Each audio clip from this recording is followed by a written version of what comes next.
All right, everybody, we're ready. How's it going? Ben was talking to someone out in the hallway.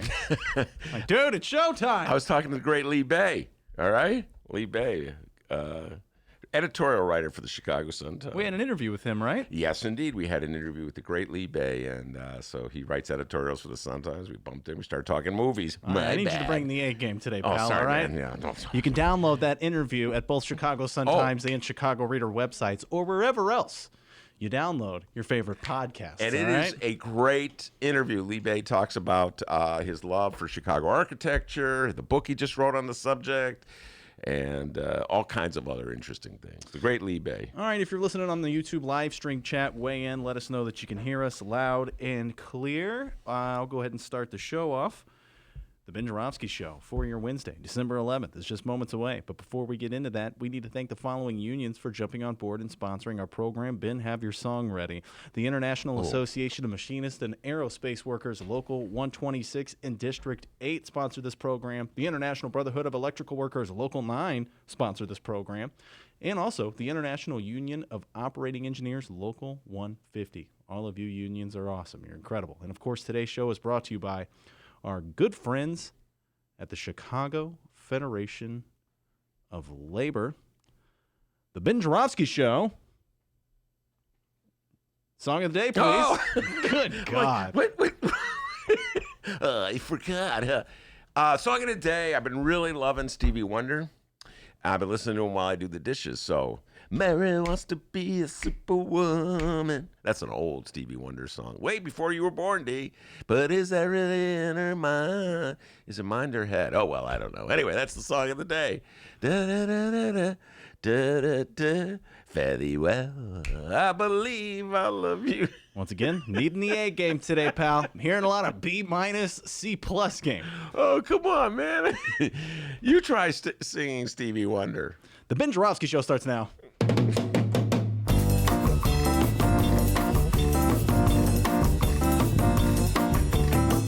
It is Wednesday, December 11th, and live from the Chicago Sun-Times Chicago Reader Studio on Racine Avenue, this is the Ben Joravsky Show.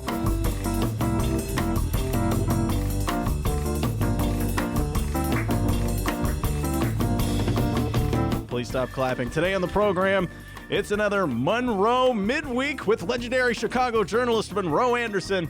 Election lawyer Adolfo Mondragon returns, and also making her return. Hopefully she brings her dog.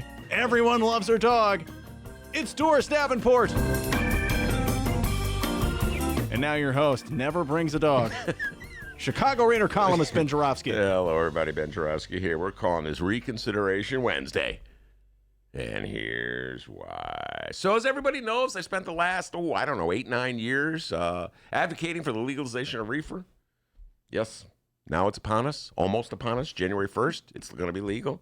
Dr. D can break out the bong wherever he wants. Okay, well, actually, that's technically not true. What? As Tommy Schuba pointed out, it's not clear if you can walk down the street. I don't think you can walk down the street with your bong, all right, D? And That's so funny.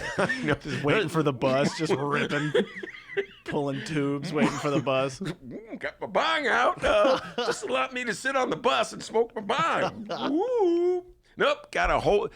I don't even know if you could whip out the bong. That's an interesting thought. Sounds dirty. Excuse me while I whip out my bong. Please stop. Grossing me out. Blazing Saddles, great movie. You ever see Blazing Saddles? Absolutely. Excuse me while I whip it. Anyway, so I don't know if you can whip out your bomb on a bong on a bus. I don't know if you can smoke your bong on your front porch. I don't know if you can smoke your bong in your backyard. The point is, In a box with a fox. you can smoke it in your house, I suppose. With a mouse. With a mouse. Anyway, I really don't know what's that much different between when reefer was illegal and when it is legal, but there is a difference, and that's what's got me thinking, D. I've talked about this a little bit in the show. I think I'm going to write a column about it. With every day, with each new article, with each new detail emerging about what legalization of marijuana is leading to, I keep coming to the conclusion, I'm not so certain I want it to be legal. Now, as you always say, when I say this, D, I must point out, nobody should be arrested for smoking marijuana. So it should be one of those things where everybody looks the other way while people do an illegal thing. So in other words, what I'm really saying is, do I want the money that goes to selling marijuana to go to some wealthy corporation of well-connected rich people, or should I let it go to Bernie the dealer, your dealer guy? You know what I'm saying, D? Don't say his name. Oh, is his name Bernie? No, his name's not Bernie. Okay, so I'm just torn in this, and this is like the story of my life, people. If I could just open up and it's just expose my inner feelings to all of you, it's like this is the problem of my life. I want things so bad. I just like, wait, please happen, and then in the occasion that it happens, it's like, is that all there is? Song of the day, D. You know what? Marlene D. Is that all there is? Destroying that song. But is that all there is? I'll give you an example, D. 1991. My beloved Chicago Bulls. Wait, are you going to sing again? Okay, Don't worry. I won't sing unless it's to sing Go Bulls, go, let me hear you. Anyway, my beloved Chicago Bulls finally won. They broke through. They won the championship. I've been a Bulls fan since 1966. I love the Chicago Bulls. I had so many disappointments on the road. Finally, they won. I remember walking the dog that night, D, going, is that all there is? Kind of anticlimactic, I'm not that excited. And then all of a sudden became compulsive. Will they win the next year? And I got so freaked out when the Knicks took them to 7, and it was so scary. You remember that series, D? All right. Your time's ending here on the Sports Talk. Come on. Young D in Alton, Illinois, watching the Bulls-Knicks series in 1992. Anyway, 1992, speaking of the year, thank you for raising it, Bill Clinton won. Bill Clinton, your favorite president, was victorious in 1992. I had spent the entire 80s waiting for the Democrats to take back the White House. And when Clinton finally won, the next day I was like, is that all there is? I wanted this so bad. Let's hear your best impression. Your Bill Clinton. I love Hillary. Bernie Sanders, very unfair to Hillary. Very unfair. Your only good one, Bill Clinton. That's no, I will now do Kenny Davis. Okay, yeah, I forgot. Not a word said, but somehow still a great impression. Wait, and now I will do. Okay, you're done. Monroe, Putin. You're done. Okay. Anyway, so I'm Tommy Schuba. This is young Tom Schuba, ace staff reporter for the Chicago Sun-Times, my beloved bright one, home delivered every day. Tom Schuba has been dutifully covering the reefer beat and doing a great job, I should say, for I don't know how many months. His article today, Where First Downtown Pot Joints Could Open, that's the headline, and it talks about 2 reefer stores that are coming to the Gold Coast, the near north side of the city of Chicago. D, and I'm reading the story, I'm thinking one thing, once again, enormously wealthy, well-connected, rich people are benefiting from reefer somehow or other. Poor black people got arrested all these years, but push comes to shove, it's going to be some rich guys benefiting from it. So I'm not dealing well with that one, D, all right? And then secondly, where they're coming. All right. Now, if you're an old guy like me, some of these addresses mean something to you. So, for instance, let's see. One address. Where is it? I'm looking here. One address is 612 North Wells. 612 North Wells. D. That's where Carson's Ribs used to be. You know what Carson's Ribs is? A rib place. Oh my God! How did you know that? Trying my best today. I've had many great meals at Carson's Ribs. Very enjoyable meals over the years at Carson's Ribs. The other one is at the old Baton Lounge. They're going to bring a reefer store to the Baton Lounge. It was, as Tommy calls it, an iconic drag bar. I've been to the Baton Lounge a few times over the years. I'd rather have the Baton Lounge back than a reefer store, D. I'm just throwing that out there. Okay? And I miss Carson's. If you ask me, what would I rather have, a reefer or ribs, I'm going with the ribs. I'm just saying that, all right? So that's where you and I differ, pal. But you would rather have the reefer? Of course. So you're all aboard on the legalization of marijuana. It's whatever. I get it fine illegally. Anyway, so I know I'm going to be fetching about this and complaining about this for months to go. It just underscores my point. I want something to occur, and then as soon as it occurs, it's so typical, so human behavior, I immediately start complaining. Right, D? Oh, yeah. Anyway, reefer or ribs, we're going to have more discussion about this. I'm going to ask Monroe and Adolfo about this when they come in. Reefer or ribs? That just sounds like an awesome podcast. I know. How about reefer and ribs? There you go. Hey, the ribs will taste better if you have a little reefer. Anyway, we have a great show today. Today, Monroe Anderson will be here talking Trump, the impeachment, 2 articles of impeachment voted by Congress. Finally, the Democrats are getting serious about it. Republicans are having a counterpunch. I'll tell you what, those Republicans don't play. And Donald Trump has just taken control of the Republican Party. There's no doubt about it. We'll be talking about all that kind of thing. Also, Adolfo Mondragon will be coming in. Adolfo, on top of being an election lawyer and an expert on local politics, huge Bernie Sanders supporter, okay? And so we'll probably be talking about Bernie Sanders, Democratic Party. What's the best strategy for the Democrats as they head off into this election? I'm starting to think, I'm getting a little nervous here, D. Getting a little nervous here. I noticed that the Democratic Party, this split between the centrists and the lefties is maybe a little more difficult to maneuver around than I originally thought. Okay, and we're seeing what drove this home was the comments that Hillary made on the Howard Stern show last week. We've been talking about them, where she just kind of trashed Bernie Sanders for no good reason, in my humble opinion, reviving that old fight. I've been since getting texts from Bernie bros and Sanders sisters out there who support Bernie Sanders trashing Hillary. And I got a feeling that this divide is a little deeper than I fully acknowledge, so it could be problematic, particularly since Donald John Trump owns the Republican Party. They are united around Donald John Trump. They will follow whatever he says. They'll do whatever he tells them to do.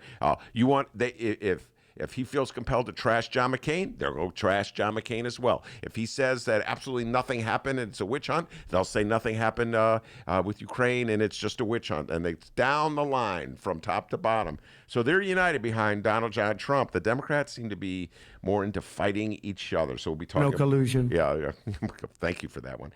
Doris Davenport will be here later in the show. And she'll bring a mystery guest, Steve. I love it when Doris brings in a mystery guest. I wonder who that mystery guest will be. And it's not her dog, guys. I'm sure she'll bring her dog. I'm going to ask her about, there was a story in today's Tribune about... It's a human. Snakes on plane. Nope. New rules for emotional support animals. I'm going to ask Doris about that. Emotional support animals. Anyway, a really cute picture of a dog I know, in the paper today. So anyway, plenty of political discussion ahead of us. A lot of Trump talk, a lot of Democrat talk, a lot of Bernie talk, a lot of Democratic primary talk. Where are we going as a Democratic Party? Can we be united long enough to defeat Donald John Trump? And but before we do any of that, the young man from Alton, the man they call the doctor, with the news. Hey, how's it going, everybody? The name's Dennis. Let's discuss what's happening in Chicago and or Illinois this afternoon.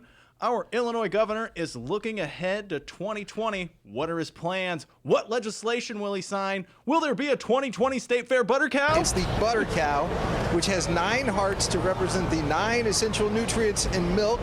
That's right, it's made entirely out of butter, and it's a State Fair tradition since at least 1922. Don't be silly, 1922. Guys. Don't be silly. Of It's course. been a while since you played that. Of course there's going to be a butter cow. More on Pritzker's plans in moments. But first, we begin with our Chicago mayor's Wednesday schedule.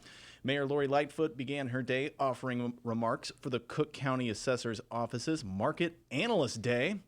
And whatever that is, it happened at Venue 610 on Michigan Avenue. That's SIX, the number 10 on Michigan Avenue. Ben, you love that venue, don't you? I love it. Go there every day. Really? Yeah. I actually never heard about it too. I'm so out of it. Oh, my God. Remember yesterday I was talking about Billie Eilish? I was confessing I didn't know who she was. Yeah. I did not know about this venue until you told me about this venue.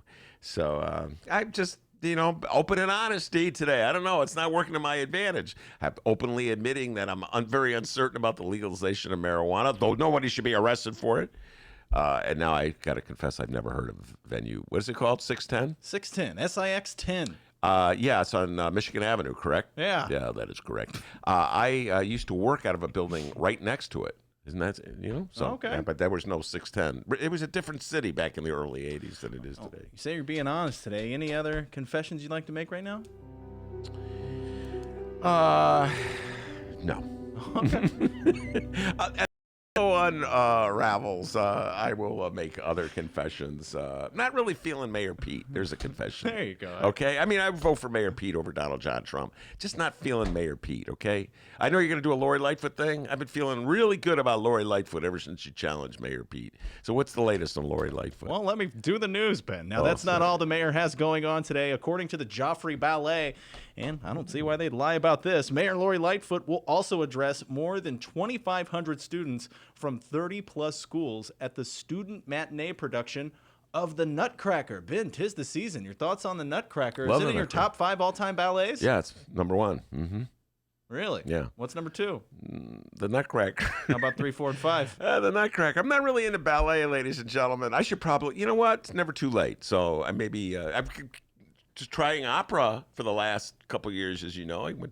I just saw Don Giovanni. Let's talk to Adolfo about that. So maybe it's not too late for me to discover ballet. Mayor Lightfoot also spoke on all this damn dirty Chicago corruption.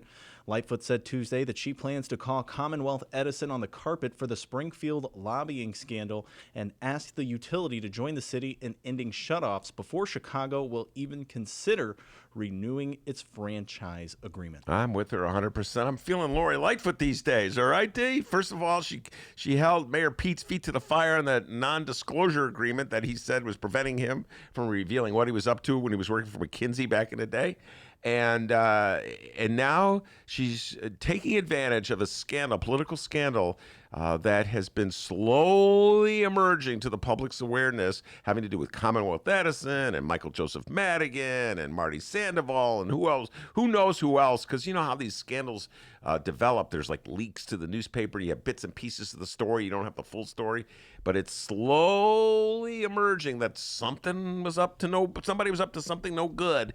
And so Lori Lightfoot's going to take advantage of that, or talk about taking advantage of that, try to negotiate a better deal with Commonwealth Edison. And so good for her to do that. It's good for her.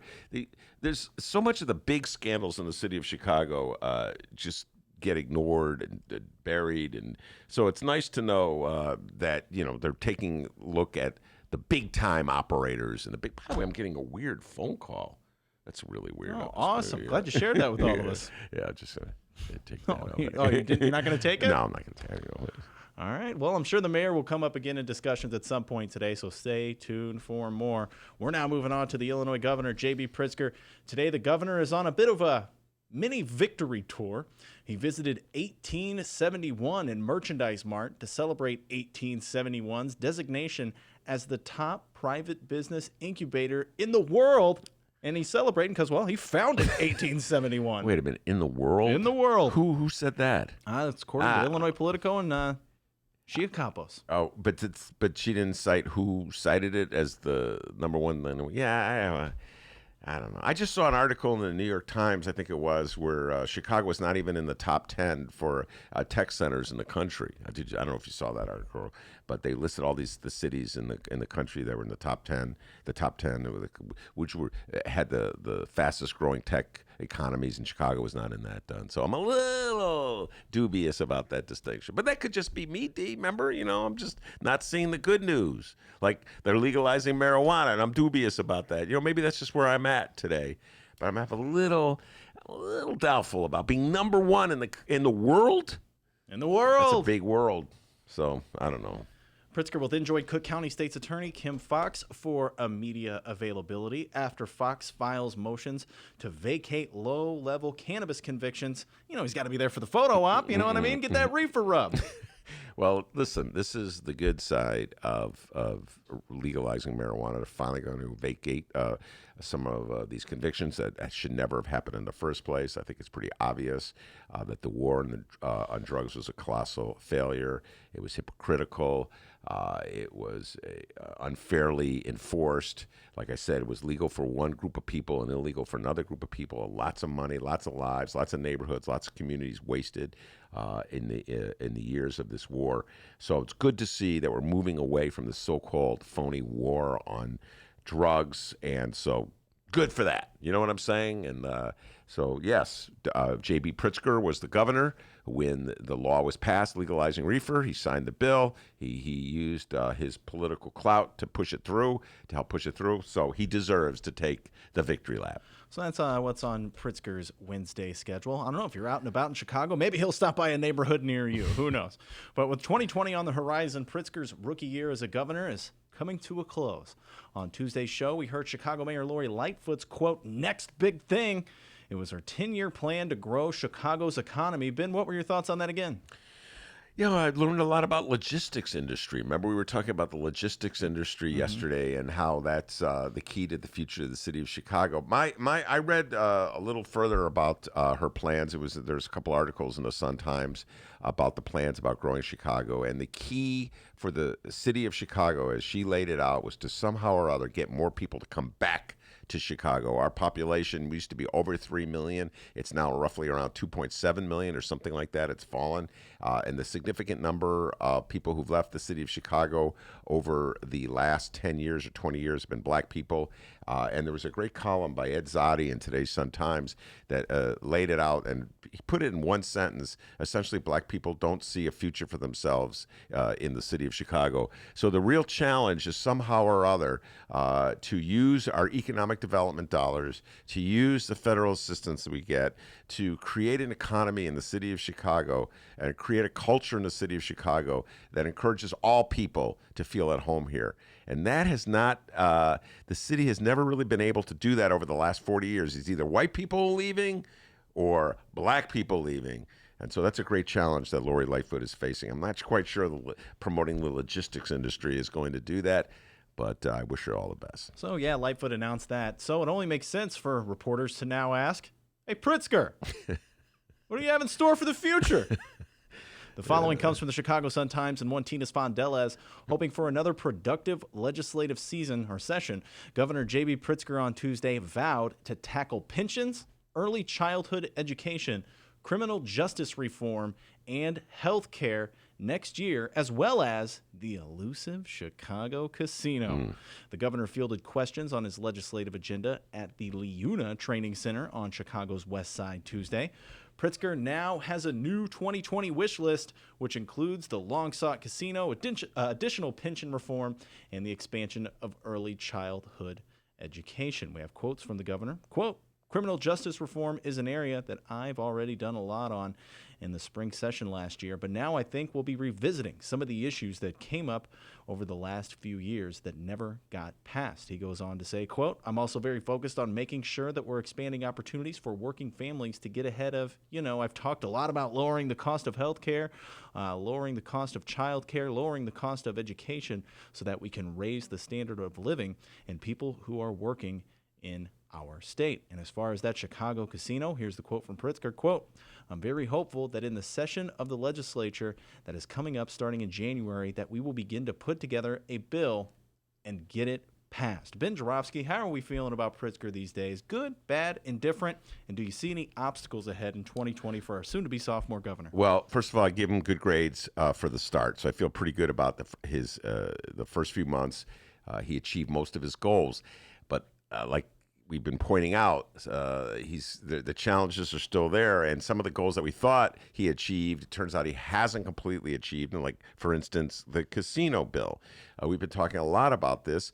The casino bill, which was passed very quickly in a couple of days back in May, it turns out there's some problems with it.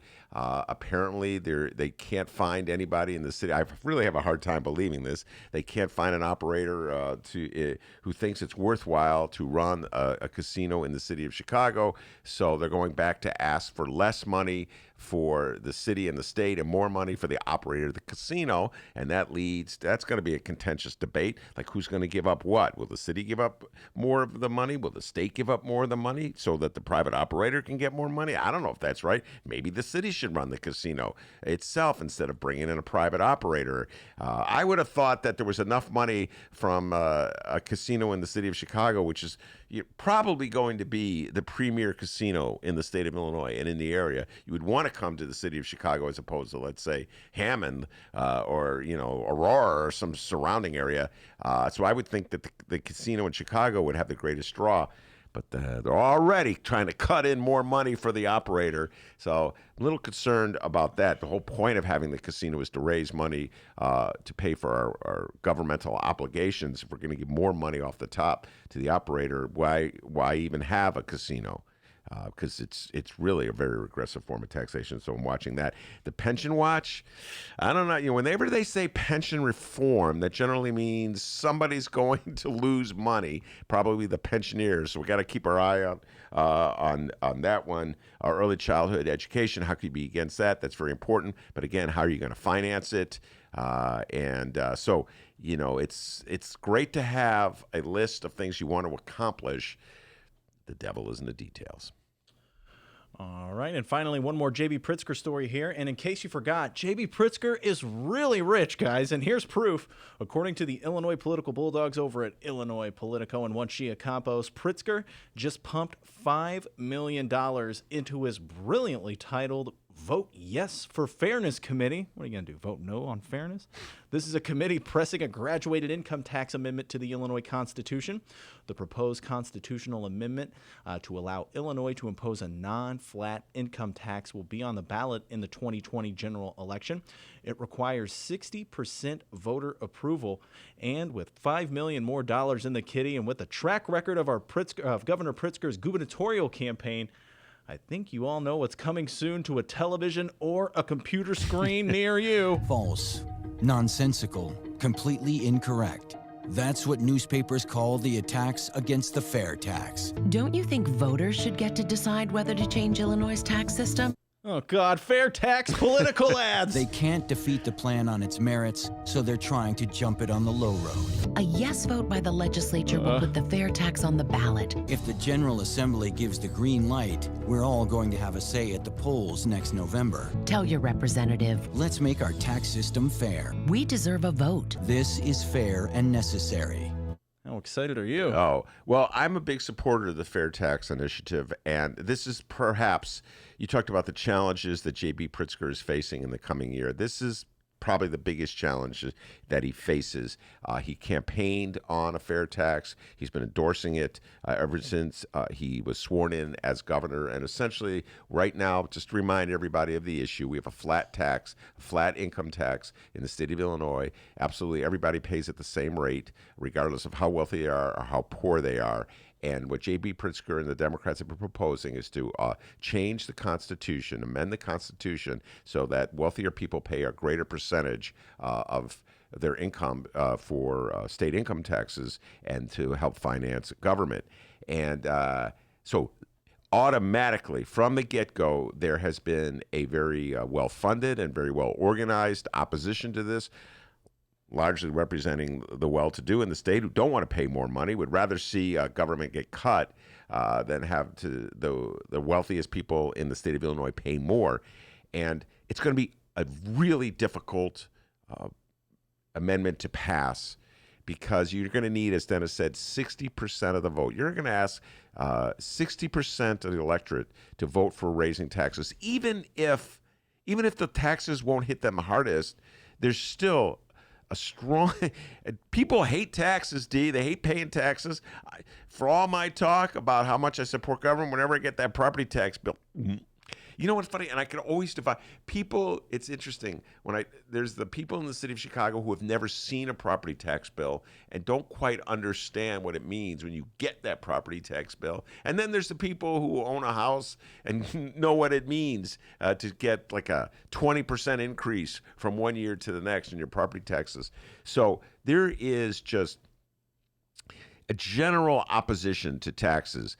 If he could change the Constitution with like 50.1% of the vote, I'd say it was doable, and it was he could probably achieve his goal. 60%, that's going to be really a tough sell. And some really sophisticated, smart political types who come on the show, Pat Quinn, for instance, say, well, you got to immediately tie it to a property tax break. Monroe Anderson, who just walked into the studio, he's going to be screaming and yelling like crazy if his property tax bills go up for a fair tax. It's amazing what a rising property tax bill will do to bring out the inner Republican from anyone like Monroe or me. So it will be a really difficult challenge for J.B. Pritzker to get this bill passed. And when it's all said and done, D, he'll be spending a lot more than $5 million on TV commercials to get it done. Okay, I thought I was hearing something. All right, so there you are. Just like that, you're now in the know of what's going on in Chicago and or Illinois. We will keep you posted on these stories as today's program rolls along. Before we go to break and give you Monroe Anderson, let's go to the YouTube live stream chat room. They're weighing in. Bruce, what's happening? Let's see. Brianna says, out of all the new Illinois-Chicago politicos, I am happiest with Governor Pritzker. He's doing the job that we elected him for. I'm with you, Brianna. I would have to say it was a very good first year when I think of legalizing reefer, despite all my complaining about it. Legalizing reefer and, even having a budget. Let's think about that, D. What life was like in the Rauner days. Oh my God, great radio content, but not good. Yeah, not good. Not good living. Not good living. And I got to say that I was not the biggest fan of the casino expansion bill. Again, I think casinos are the most regressive form of taxation there is out there. But that said, got to pay your obligations somehow or other. So I give him credit for getting that passed. We'll see where he goes with it in the coming year. J. Marie weighed in. Excellent timing, J. Marie. She just put this. She says, I agree about the governor. I did not vote for him, but I am pleasantly surprised by him. Not a fan of Lightfoot, though. Whoa, turn it against Lori. What about... I don't think she ever turned. She was always, But what about Lori, putting Mayor Pete's feet to the fire? You got to give her credit for that. J. Marie, what about that? Yeah, Put Mayor Pete's feet to the fire. Yeah, no, I was not pleased with Lori Lightfoot when she sent in the city lawyers to kill the lawsuit against Lincoln Yards. But I have to say, I did like the fact that she went right at Mayor Pete the other day and then said, just rip up that non-disclosure agreement. Good God. Nobody pays attention to those things anyway. It was very refreshing. Shout out to KMA Barry. KMA Barry, we were talking about Carson's earlier. KMA says Carson's is now on Illinois over by Navy Pier. Oh, is that where? Thank you, KMA. Did not know that. By the way, there's a KMA bowling team in my league. I wonder if are they going down next week or what? I don't think we're bowling them next week. But KMA, what's his name? KMA Barry. KMA Barry. You know what KMA stands for. Well, it's good to hear that Carson's is back. But I love that Carson's over on Wells Street. I've had many great meals there. And would I rather have ribs or reefer? I'm weighing that. Well, ask Monroe what he thinks about that. Pat Rod weighed in. He said reefer ribs. How about both, I guess? Let's see. It's not like one or the other, I suppose. And KMA Barry also said, I was worried we weren't getting a song of the day. For those who listen on the download, we do a song of the day to make sure everybody can hear us. Ben, what was that song of the day again? Oh, I was singing a Stevie Wonder song from way back in the day, way before anybody's time. Mary wants to be a superwoman. Downloaders, you hear what you're missing out on? That's one of Monroe Anderson's favorite songs back in 1971 when he was a young man. Well, I'm not going to say he was smoking reefer, but he was living large, Monroe Anderson. And finally, our good friend Brianna weighs in. She says, Ben should sing solo. Solo, we can't hear him. Who said that? That's Brianna. Brianna, we're sending you a car. Okay, we're not doing that. So there you are, everybody. That's very funny. Feel free to weigh in on the YouTube live stream chat. If you're listening on the download and you're like, boy, that sounds fun, live stream chatting. Well, join us tomorrow, won't you? Don't go anywhere. The Ben Joravsky Show will be right back with Monroe Anderson. We are live from the Chicago Sun-Times.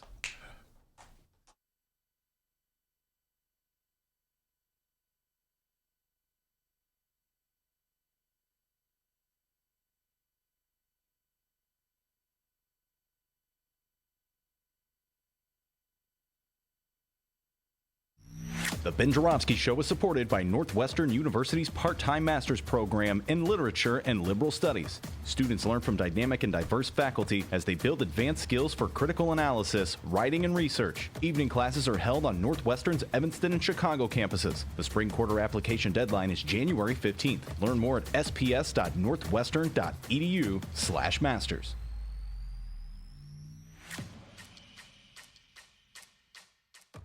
It's Chicagoland's adult entertainment playground. It's the world-famous Admiral Theater, 3940 West Lawrence Avenue. The Admiral is homegrown from Chicago, and it's the most conveniently located club in all of the city. 15 minutes from the O'Hare Airport in downtown Chicago Loop. Voted Chicago's best strip club, the Admiral has showgirls galore and a variety of adult entertainment shows. The world-famous Admiral Theater, open every day from 7 p.m. to 6 a.m., 3940 West Lawrence Avenue. For events, showtime, and other information, visit AdmiralX.com. Must be 18 years of age or older to enter. At Chicagoland Cremation Options, we are committed to listening, educating, and guiding your family through the cremation process.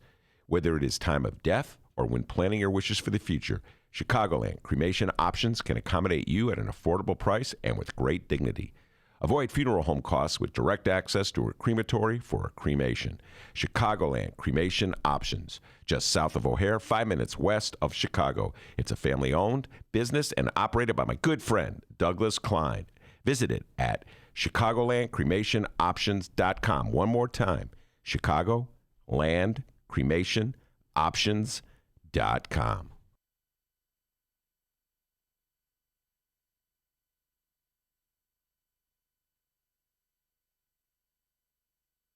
Ben, stop talking about ribs. Welcome back to the Ben Joravsky Show, live from the Chicago Sun-Times. Monroe Anderson is in the studio, comes in once a week. We talk Trump. Before we do some Trump. And Adolfo Mondragon will be coming in at some point soon. We'll be talking Trump. We're talking Hillary. We're talking Bernie. Talking the state of the Democratic Party. We'll talk about Republican counterpunch.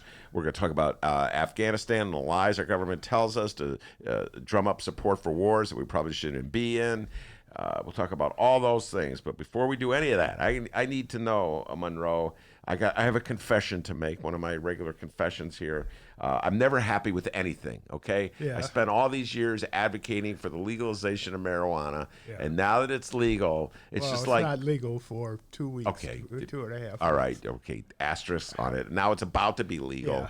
Yeah. Now that the legislation is passed, making it legal. Yeah. I'm like complaining. You know what I mean? It's like I'm never happy, Monroe Anderson. What are you complaining about? I'm complaining about several things. Number one, I'm complaining that for years and years and years, it was poor black people largely locked up for doing something that everybody else did freely. Yeah. And now that we've legalized it, look who's making the money. Of course. Okay, rich white Well, people. what about the lottery? Same thing. Same thing. Yeah, you know. I know they put all those numbers runners out. Right, exactly. What was policy that it was illegal? Then the state took it over Yeah. So, and then my particular complaint, my specific complaint, I read today's Sun Times. Tommy Schubert, another great article. He covers the reefer industry for the Sun Times. Carson's Ribs, which I used to go to that restaurant all the time. I love Carson's Ribs at 612 North Wells. Yeah. I went out of business, and now there's a reefer shop coming in there. I'm like, I'd rather have a rib store than a reefer store. That's why I was asking. So in your humble opinion, would you rather have a reefer store or a rib store at 612 North Wells? Go. Reefer. I'm with you. Man, See, hey, this is your problem. I got many problems. Yeah, Just where are we going to start? Let me give you this spliff, and you could just. Oh wait, no, never mind. Hey, whoa, fellas. Let me tell you something about Monroe Anderson, ladies and gentlemen. You know, Mr. Press Secretary to the Eugene Sawyer, Mr. Tribune guy, Mr. Sun Times guy, Mr. Establishment. Man, what a pothead back in the day. Well, I was in college in the '60s, Yeah. so Of course, you immediately stopped smoking marijuana as soon as you graduated of from course, college. yeah. But in the '60s, In the 60s, yeah. I started in '65 at Indiana University. Wait, you started college in 65? college in Yeah, okay. '65, Indiana University. Mm-hmm. I got put on probation because I got caught in the dorm with some other guys playing penny poker and drinking beer. So we put on a social probation. The next year, dope came in, marijuana. 66. 66. You could walk through our floor and get a contact eye. No, Everybody was smoking. And the university didn't want the scandal. So they just smelled the other way. Yeah, they smell. But you know, it's funny you should mention that. We're in a tangent with a tangent, but let me just enjoy this. I remember when I graduated high school, and a dear friend of mine, who I would call Eric Ima, a really good friend of mine from way back in the day, big pothead back in the day, and his mother was really happy that he was going. He wasn't going to a small liberal arts school in the Midwest because she felt that that's where marijuana smoking would be. Everybody would doing it. Yeah, Okay. yeah. Instead, he was going. I'm not making this up. To University of Indiana, Bloomington, and she thought that there would be less smoking there. I'm like, are you kidding me? Right. I mean, those big major Midwestern schools, Right. there was so much reefer going on.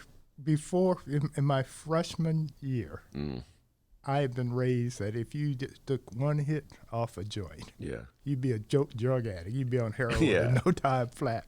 And so I had avoided it up until that time, until a good friend of mine convinced me to try it. Well, and you enjoyed it when you tried it? I inhaled. You inhaled, unlike Clinton. Right. Speaking of lies, see, and this gets to the lies part, and like a skeptic like myself has such a hard time, Monroe, believing anything people in authority tell me. Yes. Because you're absolutely correct. You and I are roughly the same generation, and I remember the health classes where they told us they try to scare us with reefer madness. That's why I call it reefer, because there was a movie called Reefer Madness. Right. They would show us this movie Reefer Madness. Right. They would tell us that marijuana would be the next step to losing your mind, or heroin, and then the kids would go and smoke it anyway.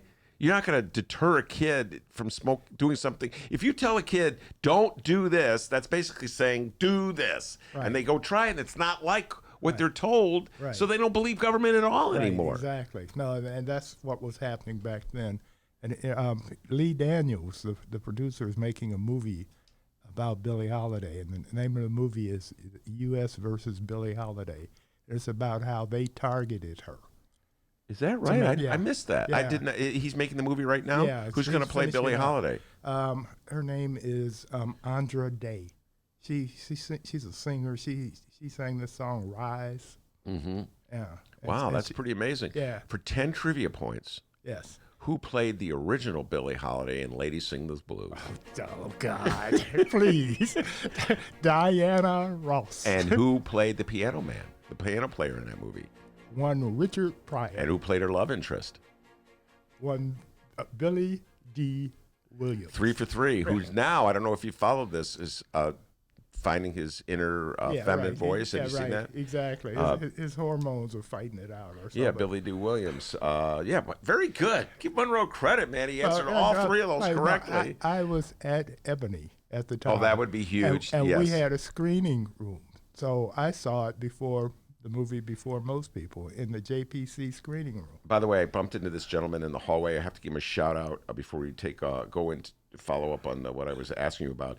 Lee Bay, you mentioned Lee Daniels. Lee Bay, who was a guest on our show, is now an editorial writer at the Chicago Sun-Times. I just bumped him in the hallway. Yeah. So congratulations, Lee Bay, one of the great architect critics in the city of Chicago. Lee is my most accomplished student.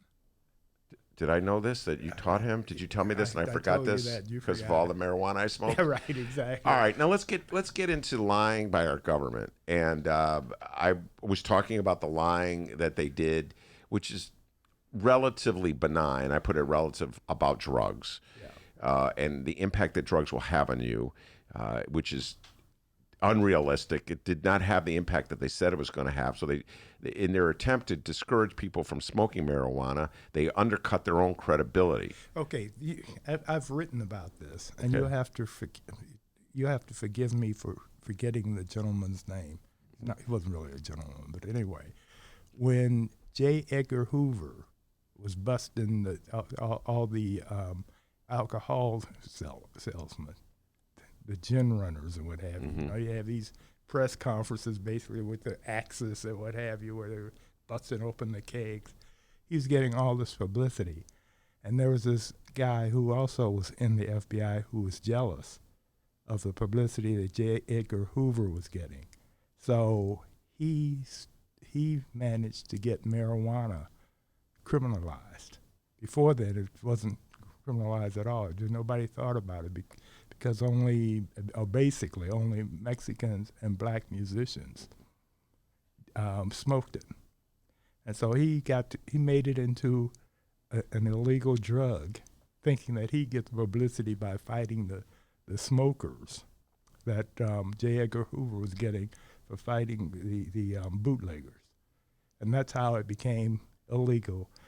He was instrumental in getting Reefer Madness made.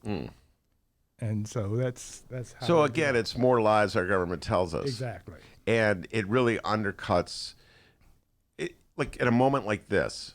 Yes. Okay, it'll all come together, folks.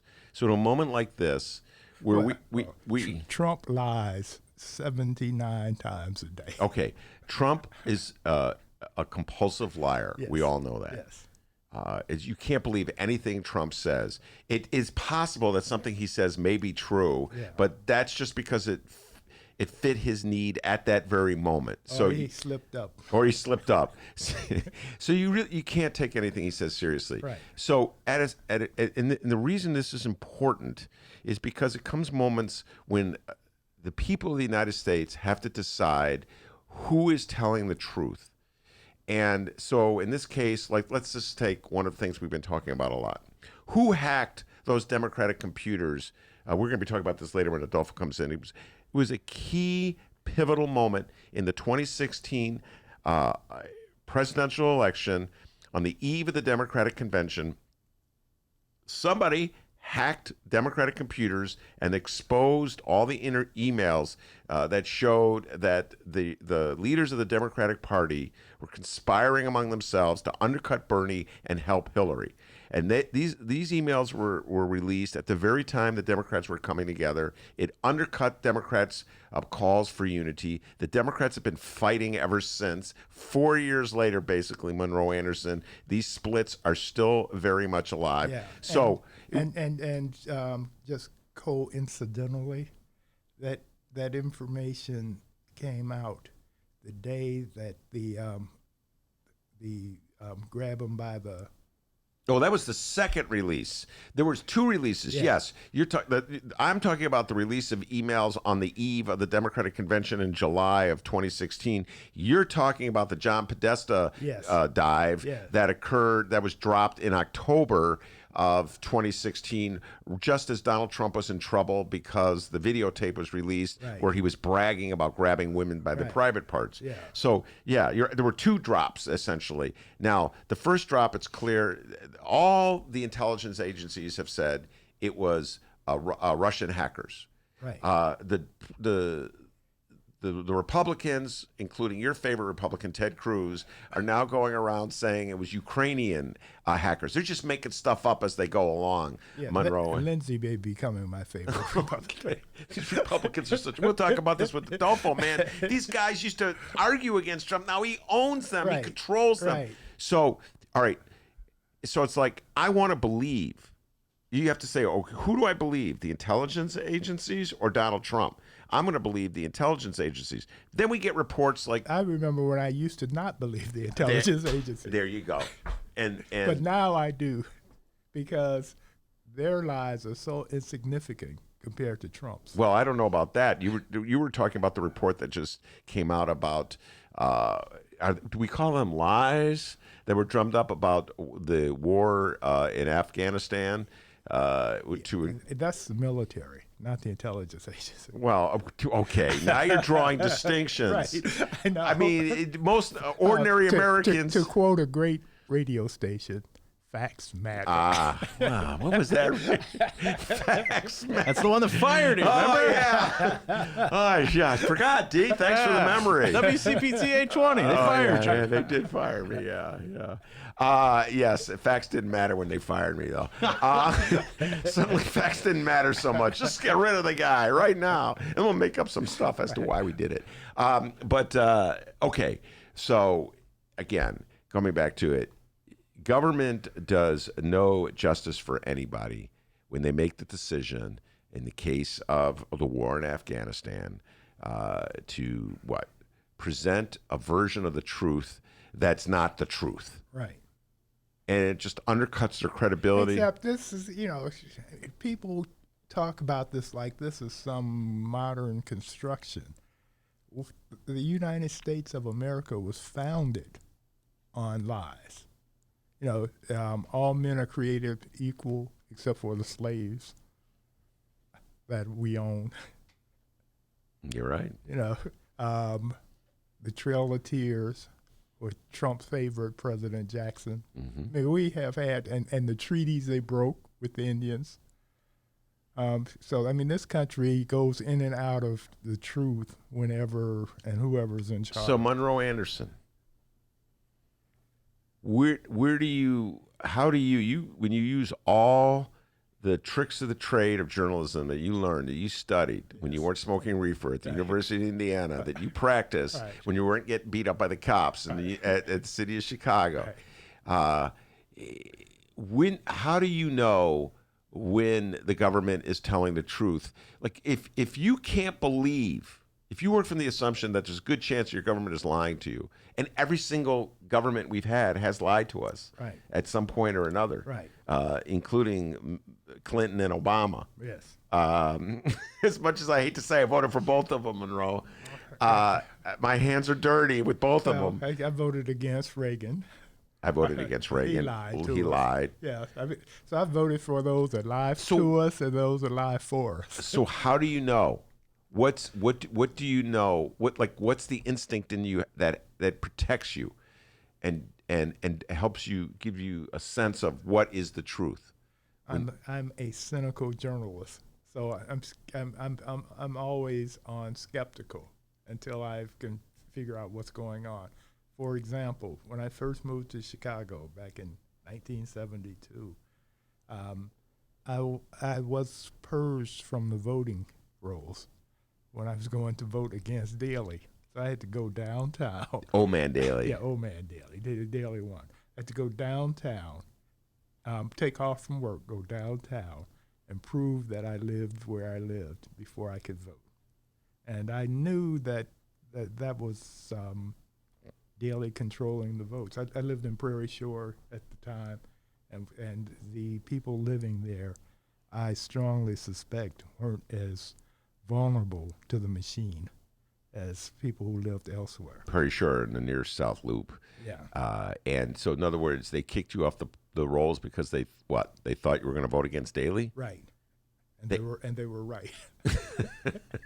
Did you get back on the rolls? I got back on the rolls. Right. Fortunately, I had the sort of job where I could take a half a day off and not be penalized for it. Had I worked in the mills or the stock yard or something like that, all right, well, I would have lost money. Let's fast forward to where we are today.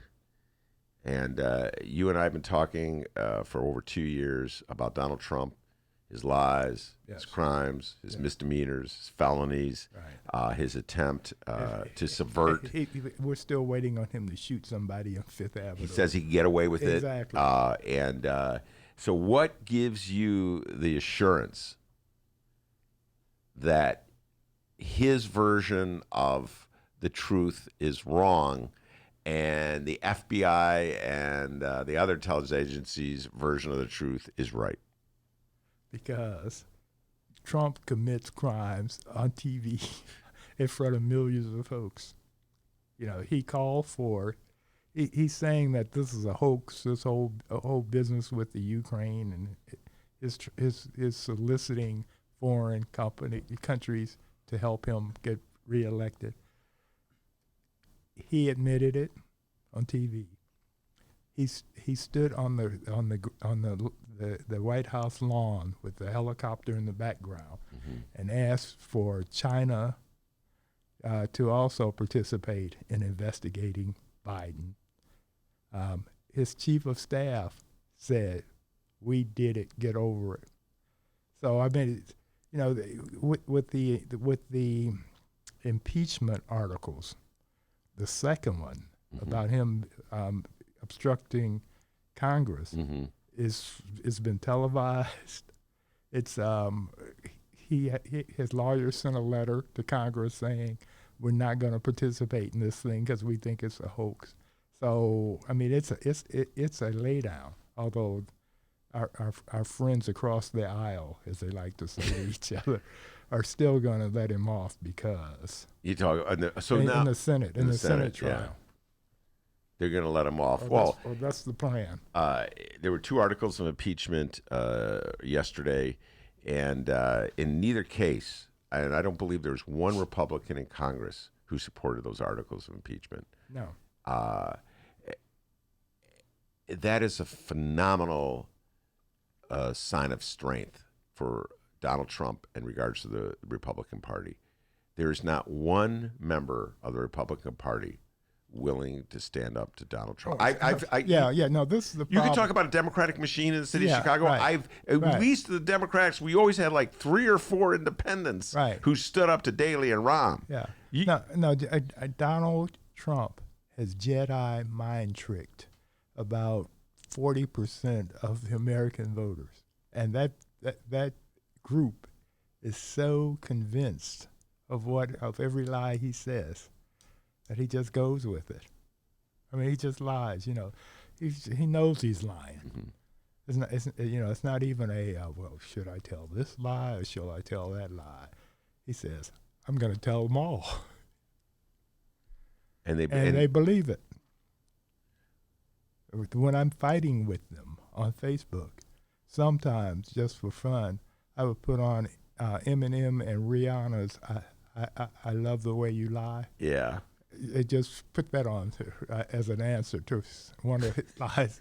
He's believe it. I'll do a link to that song where it's about a man who, the song is about a man who abuses his woman and then sets her on fire in the house. I mean, the lyrics are incredible. It's the tune. It's a really great song. And so I put that on just to trigger him. Well, I've never seen with any political party such unanimity, unanimous thought as to Donald Trump's relation. All these scandals enveloping Donald Trump, and it concerns me because it's so obvious to me and to you, right, that Donald Trump is lying. Right. And even I, a skeptic, like I talked about, I have a really hard time believing anything in the face of it. I mean, I think about George Bush concocting a justification for the war in Iraq, which I would argue is far more devastating to this country than anything Donald Trump has done yet. I would argue that. I would make that argument. And so I would say that there would be a more compelling case. Well, it's more concrete, but it's not. I think what Trump is doing now, he is destroying the whole infrastructure of our democracy with the lies. I mean, what he's done is his people don't believe in anything about government. There's this deep state. I was fighting with this guy the other day who was insisting, you know, I said to him, anybody who believes in a deep state is a fool. And he says, well, you know what the deep state is. It's K Street and how they're controlling. Controlling. Who was saying this to you? It, was someone on Facebook? Yeah, okay, Ralph Weston. You would someone know. on Facebook. Yeah, but one of That's my right-wing Facebook friends. And he said the deep state is K Street and how they're controlling all these people. And I point out to him that Trump has, since he became president, has appointed almost 300 lobbyists to his government. And so if that's supposed to be the deep state, then he's not draining the swamp. He's restocking the swamp, you know. But I mean, it's crazy. I mean, it's just absolutely insane. And so, what's the gentleman's response when you say that? Oh, they don't answer. Or I'm just delusional or something. So when Republicans line up, yes, and follow Donald Trump wherever he takes them, right, wherever he leads, right, whatever he says, right, whatever he's arguing at the time, right. Is it a matter of they're knowingly burying the truth, or do they actually believe what Donald Trump says? It's both. You know, I mean, it's sometimes it's either or, sometimes it's both of them. But they, you know, for example, I've been heard that Lindsey Graham actually believes the stuff he's saying now, which is completely opposite of what he was saying when he was impeaching Clinton. Yeah, he was leading impeachment of Clinton. I mean, he's just completely been converted. Now, how that happens, I don't understand at all. Well, Lindsey Graham. Except, like I said, I think Trump. If you remember in Star Wars, the scene where Obi-Wan Kenobi, they were going to the bar, and Obi-Wan Kenobi, they were stopped, and they were supposed to look for drugs or something in their car. It wasn't really a car, spaceship, and he tells them a lie. Obi lies to him. He just says there are no droids. I think they were looking for a droid. Yeah, if I remember. Said there are no droids here, and so then they repeat him and say there are no droids here. You can go through, and Obi-Wan Kenobi says this is a Jedi mind trick. Jedi mind trick, right, and that's exactly. Yeah, but I'm going back to what I said before. I do believe. See, here's part of the problem when I view the Democrats trying to establish a principle. Yeah. And I believe that I'll go back to what I said earlier.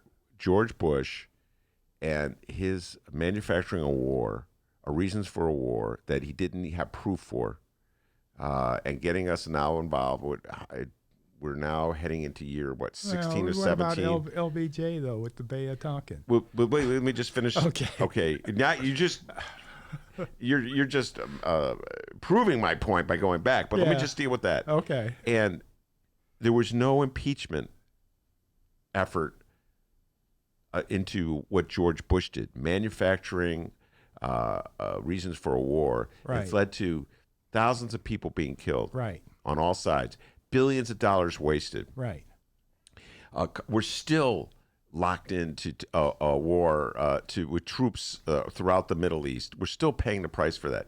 So at some point, don't the Democrats lose a little credibility because they didn't launch an impeachment inquiry then, but they've got one now? Well, the thing is, Trump, the reason we have an impeachment inquiry now is Trump has committed crimes, and he's committing crimes as you and I speak right now. I mean, he's a one-man crime wave. So they have to do something with him. George, I'm not even sure if George did this or Cheney did it to George.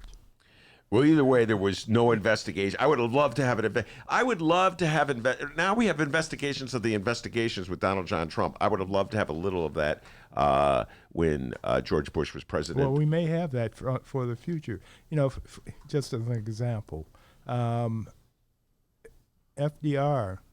had a mistress that we knew nothing about when he was president. JFK was a bed hopper that we knew nothing about when he was president. Then we had Gary Hart challenged reporters to find his mistress, which they did. And since then, finding mistresses is open prey. So maybe you're saying... So I'm saying that possibly, we'll see, but possibly I think that the things that presidents used to get away with as a result of Trump and all the horrible things he's doing will be investigated. All right, that's Monroe Anderson. Adolfo Mondragon has joined us. We're going to ask him whether George W. Bush should have been impeached, and we're going to talk about Hillary and Bernie and all the national issues of the day. Throw a few local questions in there for Adolfo and Monroe as well. We'll be right back. The Ben Joravsky Show is supported by Northwestern University's part-time master's program in literature and liberal studies. Students learn from dynamic and diverse faculty as they build advanced skills for critical analysis, writing, and research. Evening classes are held on Northwestern's Evanston and Chicago campuses. The spring quarter application deadline is January 15th. Learn more at sps.northwestern.edu/masters.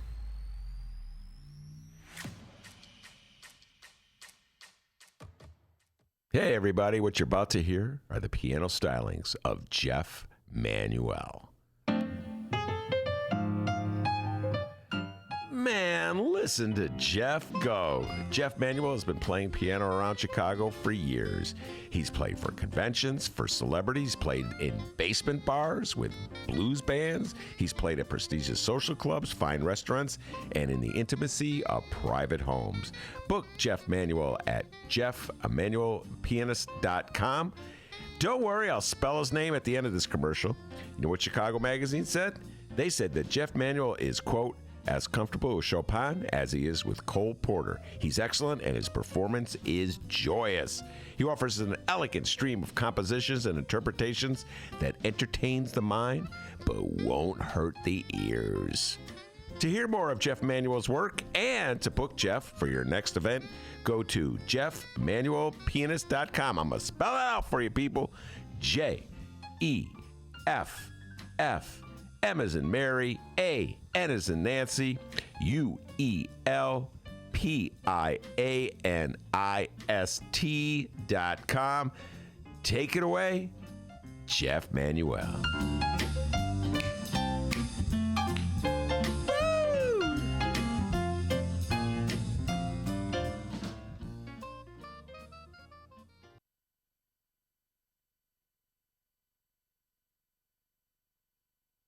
All right, guys, stop telling weed stories. We got to go back on the air here. Hour number 2 of your Ben Joravsky Show for Wednesday, December 11th is just moments away. But before we get into it, they're talking about smoking weed and watching Star Wars. It was a good movie. All right, hour number 2 is brought to you in part by the International Association of Machinists and Aerospace Workers, Local 126 and District 8, the International Brotherhood of Electrical Workers, Local 9, and the International Union of Operating Engineers, Local 150. A giant thank you to those unions for jumping on board and sponsoring this program. And, of course, today's Ben Joravsky Show is brought to you by our dear friends at the Chicago Federation of Labor. Hour number 2, let's go.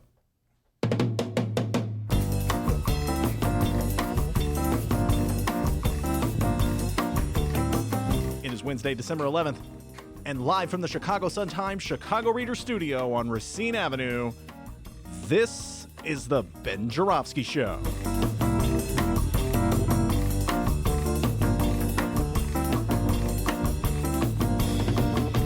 In this hour of the program, we still got Monroe Anderson in studio.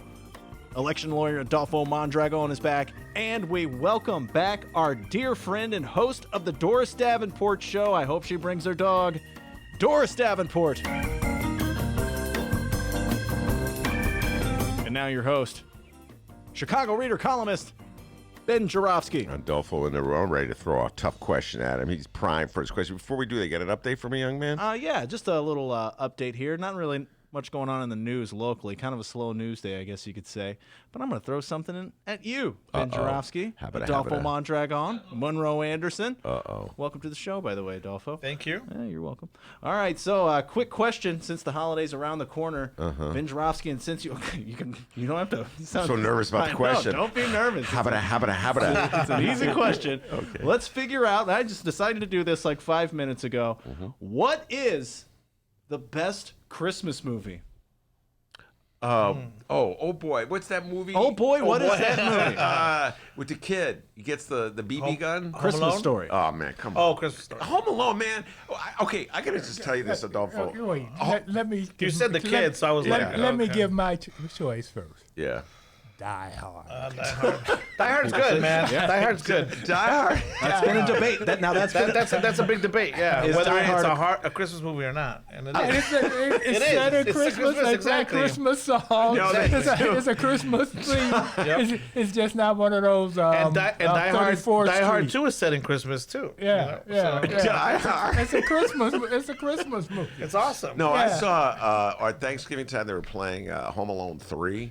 I think it was Home Alone 3. wow. Could have been Home Alone 2. I can't Was remember. Macaulay Culkin in it? Yeah, he was in Okay, it. so it's not 3. Oh, it's Was 2. it with Michael Jackson? Is it the one with Trump? Trump comes in the plaza. Yes. Yeah. Okay, that is one of the worst movies I've ever seen. I've never seen it before. I saw I would tell you I only saw about a half hour, but God, is that a bad movie? It is. Actually, so, it's the better of the two, I think, in my opinion. But anyway, did John Hughes direct it? You don't know. I don't know. All right. So We're asking all of you as well on the YouTube live stream chat. Let's figure this out before Christmas so time. he says, what did you say, Monroe? Die Hard. And I said Christmas Story. And what do you say, Adolfo? I have to think about it. There's so many. You know, one that I hadn't thought in a while, but it's been playing on cable. Lampoon's Christmas Vacation. Oh, I love that. Oh man, Chevy Chase. it's a bit nipply outside. Nippy. There's lots of good ones. Like it's a Wonderful Yeah. Life is really good. Yeah, I've seen that a million times. Miracle on 34th Street. Yeah, White Christmas. Love Always. Yeah, Love Always. I'm not a big fan of Love Always, but so I just liked it. Yeah. Christmas Story. I just love that one. Die Hard is the best. But it's hard to argue against Die Hard. I really did enjoy it. I just don't think of it as a Christmas movie. So weigh in. Remember when they're in the car and he starts playing this song, this rap song. Oh yeah, right. And he says, "Could you play us some Christmas music?" And he says, "This is Christmas Yeah. music." So what the hell? Why not? What is the best Christmas movie? We'll see if we can get a poll going here. We'll post it on the Facebook page as well. If you're listening on the live stream chat, weigh in. Maybe we can get some more talk about that as well. You know, it's the holiday season. Let's have a little fun here. What's the greatest Christmas movie? No one asked me. Thanks a lot. But I'm going to say mine is Friday After Next. Man. I again don't think of that as a Christmas movie, but whatever. I guess I have to say, if we choose your selection as the Christmas movie, best Christmas movie of all time, Dennis will send you steak knives. Yeah, so There you go. Steak knives will be in the. Remember the steak knives promotions we used to do? Frank's weighed in. He said his is Muppet Christmas Carol. Well, that is a legitimate Christmas movie. I don't know if I'd make it my top 5. All right, Adolfo, here's the hard question for you. Don't duck and dodge, all right? All right. The Democrats voted 2 counts of articles of impeachment yesterday against Donald John Trump. I applaud them for doing so. I believe that Donald John Trump deserves to be impeached. his obstruction of justice, which I don't even know if it's actually one of the two articles of impeachment. The obstruction of justice is as egregious as anything Nixon did back in 1973 with Watergate, with his open defiance of Congress and its subpoenas. So I do believe he deserves to be impeached. But my question to you is this: did the Democrats wimp out in the 2003 and 4 when they didn't impeach George W. Bush for openly lying about the reasons we were supposed to go to war in Iraq? No, I don't think so. And I guess on the spot, this is what I've come up with. Impeachment is like last resort, emergency button kind of things that have to elevate to a very disastrous kind of situation, such as the one that we're experiencing now. Lying about the war, although, it's a horrible thing. In fact, Cheney lied even after he left office. He kept saying that there were weapons of mass destruction, and even though that was debunked years before. Although that was a horrible thing to use to take us to war, I think the First Amendment provides for freedom of the press, freedom of assembly, freedom of expression, and therefore I think it's society's a role there, the press, organizations, etc., to counter lies like Trump, when Trump lies about clearly truthful things that are not what he says they are. And about the war, I think the press, and they debunked the whole, there was weapons of mass destruction. I think it's their role to counter a lie like that. Now, if a lie is of such nature that it is a high crimes and misdemeanor, or it's a bribery associated lie or whatever, then of course it should be cause for impeachment. But that lie alone, the lie about, well, there was weapons of mass destruction, I don't think is the kind that gets resolved through an impeachment. I think is the kind that gets countered through the First Amendment and the fact that we have newspapers and journalists, et cetera, et cetera. Wow. Should there be any kind of impeachment? Do you believe that the Democrats were justified in voting for those two articles of impeachment? Absolutely. I think that's at the heart of what impeachment is all about. And as benign or mundane as it may seem to Republican folk, which is BS because they don't believe that, that is just because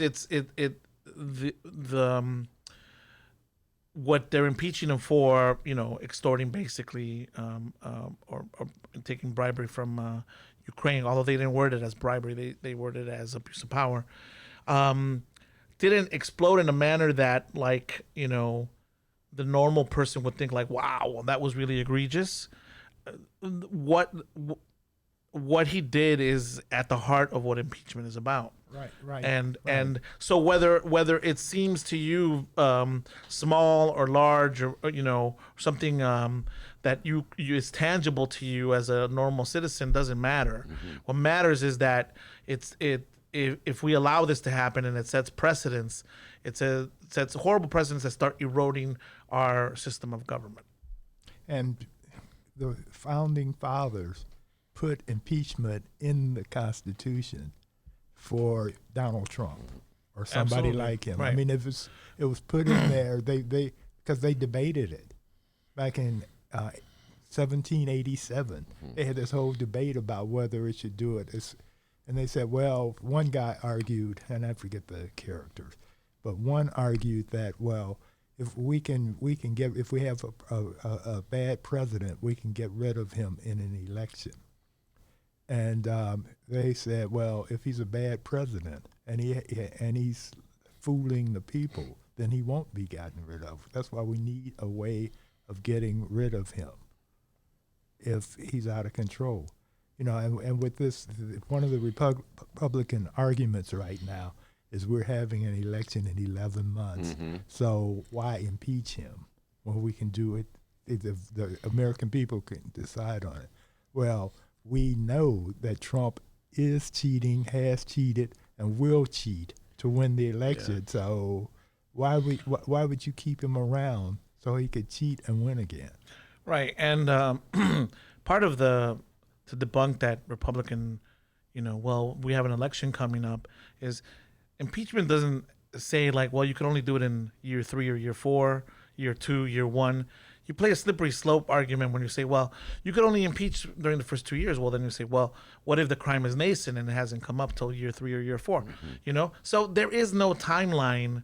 First of all, in the wording of it, and even practically, you can't impose a timeline because it leads to absurd results in terms of like, well, where do you put the dividing line in terms of pre this you can't impeach or post that you can't impeach?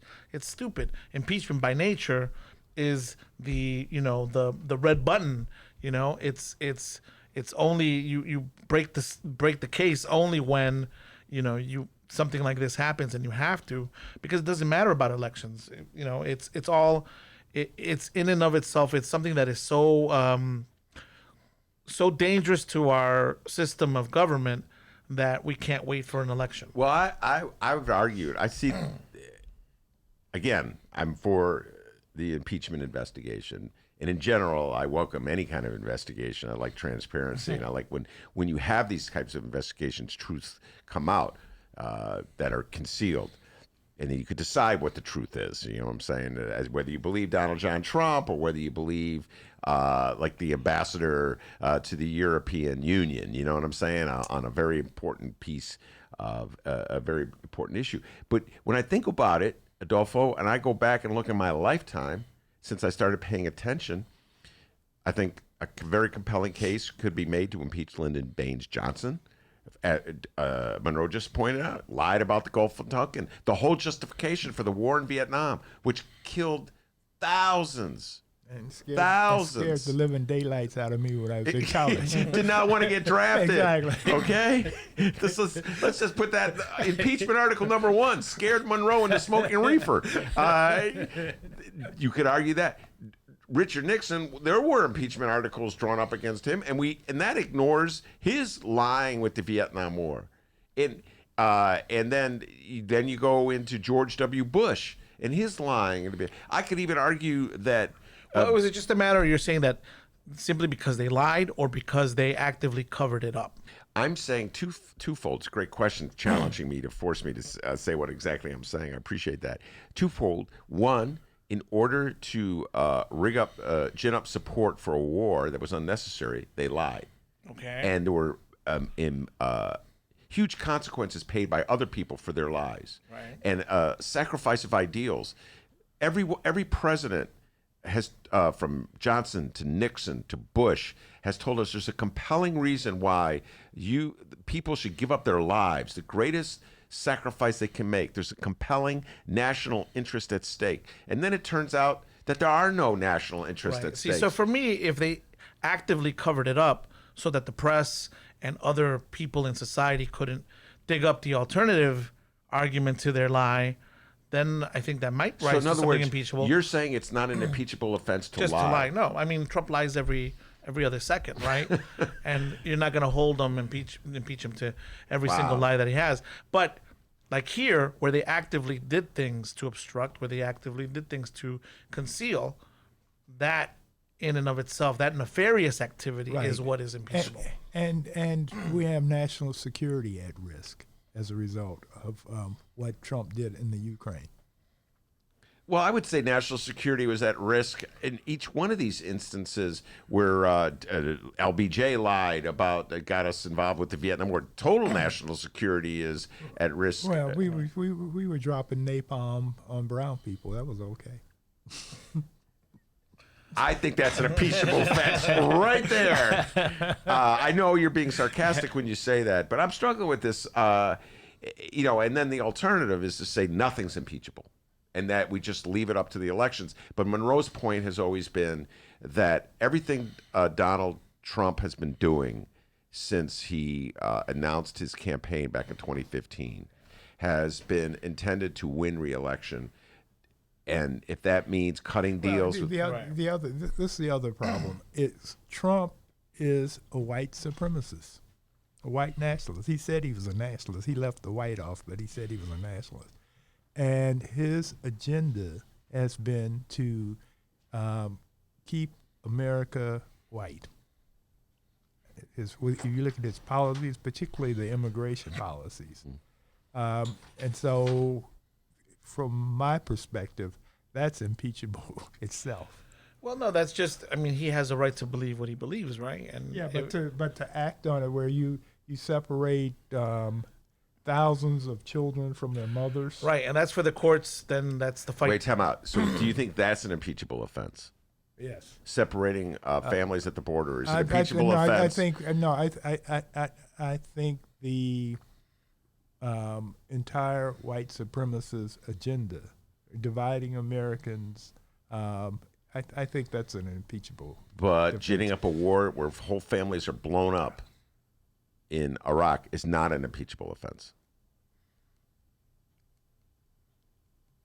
Well, the problem with that is the military-industrial complex. We were talking about this earlier today.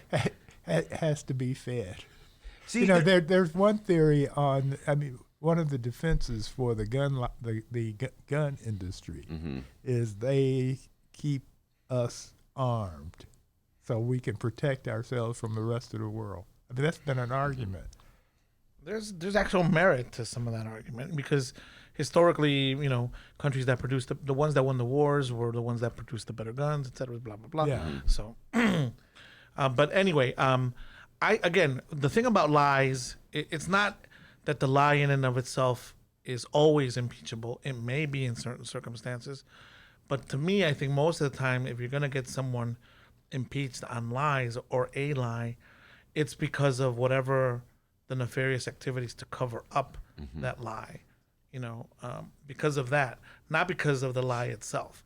If someone sheds light on the lie, some people will still believe the lie. Yeah. Like they did with the Bush lie about there was weapons and mass destruction. They repeated that lie so often. If you ask Cheney today, he'll still tell you that there was weapons of mass destruction. Well, I don't know. You know, if it serves his interest at that moment, that's creative lying, if you will. Right. If it serves But there's that tactical lying, there's strategic lying. There's that doctrine that if you repeat a lie enough, people will believe it, right? it. So Even if you then change the story a little bit. Now, this gets to a theme that I've been raising today. I talked about this before you came on the air, Adolfo. I've already talked about this with Monroe. The success with which Donald Trump has taken over the Republican Party is mind-boggling. it is. Because if you talk about, I'm like raising these issues of principle that people of good intention can come together and take a look at the evidence and reach a conclusion. Reasonable people can reach a conclusion.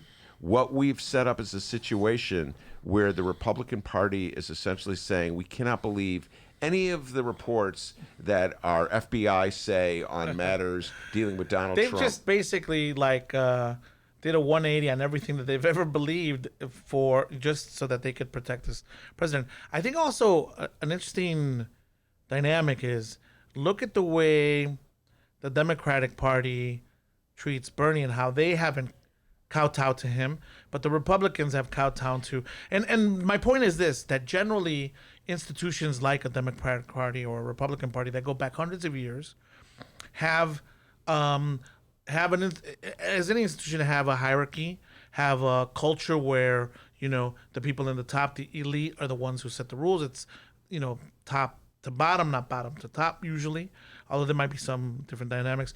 My point is that when Trump ran, the entire elite of the Republican office was against him. Mm-hmm. And that's what makes it mind-boggling, that the fact that somehow, as soon as he got into office, that elite no longer was able to hold the party. They lost the party to Trump so easily. When this is an elite that's been instituted for hundreds of years, people like that who have money and influence don't generally lose a party overnight. And just the way the Democrats are not losing their party overnight. They're fighting tooth and nail to have Bernie, you know, restructure and re-agenda their party. That's why they're fighting against Bernie. Against Bernie. Yeah. That's what you would have expected in the Republican Party. People to have rigged the race against Trump, just the way the Democrats rigged the race against Bernie last time. And all the things that they're still doing to not bring in Bernie to the fold, you would expect the Republican institution, the elites of the Republican Party, to be doing the same things. Well, That's why it boggles the mind. Since Reagan, the Republican Party has been morphing into this white nationalist party. And so Trump was the leader they were waiting for. They claim, and that may be the difference. The fact that the Tea Party and all these little things started accumulating over the years, and they waited for their moment, and then but still, you would still think that there would be a battle between the elites, like the Bushes, etc., up on the top, with the Tea Partiers over who gets to rule, Trump or the party, right? All right. Yeah, well, there was a battle, and they lost. Well, but it was like quick, so you would think it would have been, something that. All right. You got that? I would love to hear Monroe and Adolfo riff on this. I wrote about this this week in the Reader. This has been on my mind. Probably ask some of our other guests who come on this question too, so they should be prepared for it. And this has to do with the ongoing division in the Democratic Party, my beloved Democratic Party, been a regular Democratic voting, regular Democrat voter since the 1970s.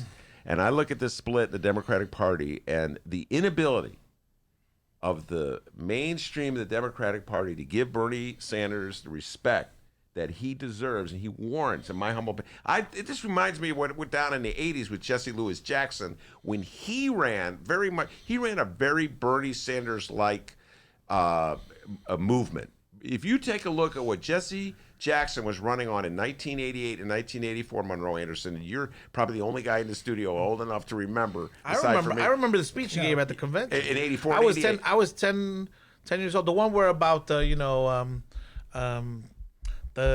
ghetto. You can take the kid out of the ghetto or something. You're probably mixing up a different Jesse Jackson right. speech. No, I went to New Hampshire with Jesse in 88 or 84 in his fact-finding mission. He wasn't even a candidate at that time. He was drumming up support. There, yeah. But there's been a lack of respect for the left in the Democratic Party by the mainstream of the Democratic Party, and this was exhibited in Hillary Clinton's comments to Howard Stern regarding Bernie Sanders. You got it? Let's play it, D.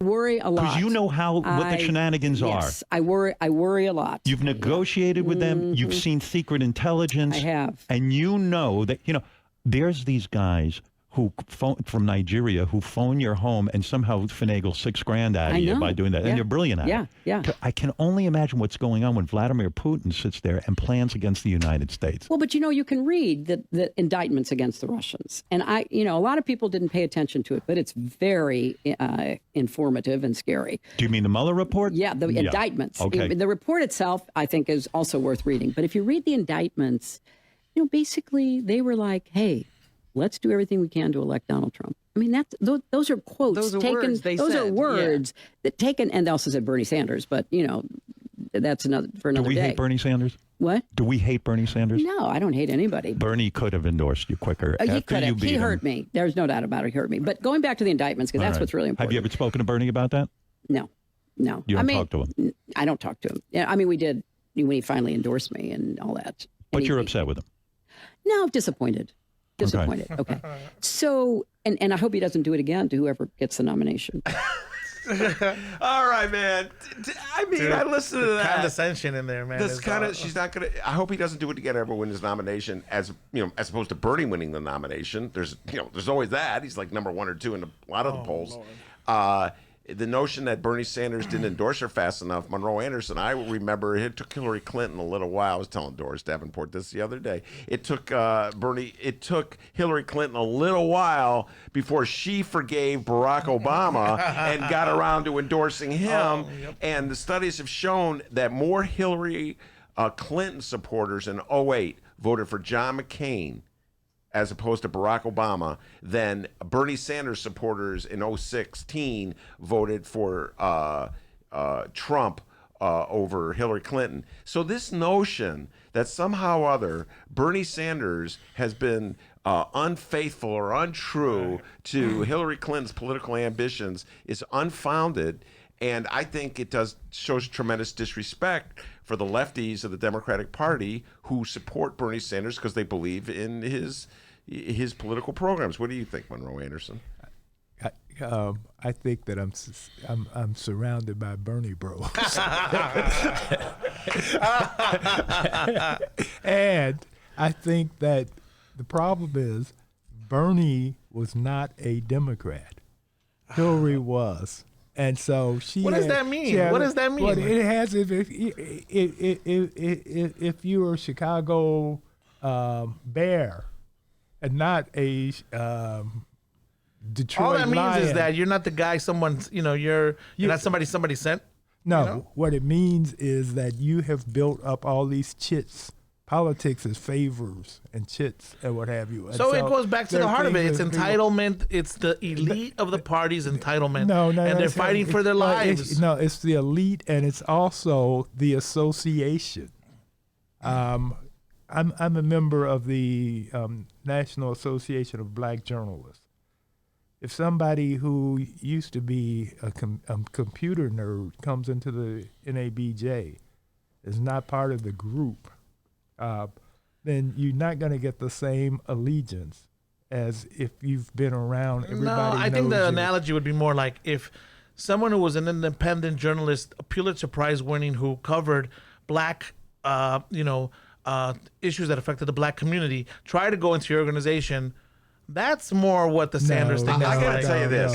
Let me just say this. Okay. I'm listening. I've heard this argument that Bernie's not a quote-unquote real Democrat because he calls himself a democratic socialist. He runs as an independent. He's an independent. Right. Okay. I don't know what that has to do with the fact that Bernie was out on the campaign trail throughout October telling people in Iowa they should vote for Hillary Clinton. Right. If he's over such an Donald John independent, why Trump. does she want his help? But I will say this. I alluded to the presidential campaign of one Jesse Louis Jackson in 1984, 1988, and let me just put on the record, I voted for Jesse Louis Jackson in 1988 and 1984. I voted for Harold Washington's coalition. People forget that Harold Washington ran a contingent of delegates in 84. But I'll say this, Jesse Louis Jackson was no Democrat either. If you go back and look, Jesse Louis Jackson always preached independence from the Democratic machine, and Jesse Jackson So he was led... talking locally. Not national. He was talking locally.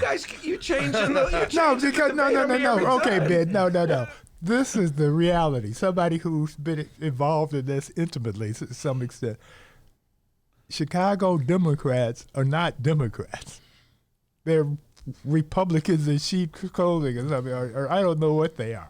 I mean, they're a special breed, but they are not as hooked into the Democratic Party. The as point some other is places. that I heard the argument used against Jesse Jackson in the 80s that he's not a good Democrat, that he's broken from the party at certain key times. You can't depend on him to support the ticket. So as a good Democrat, I'm not going to vote for him. I'm going to vote for Gary Hart, let's say, or Richard Gavin But that's Hart. the racial thing again. See, that's where it gets tricky.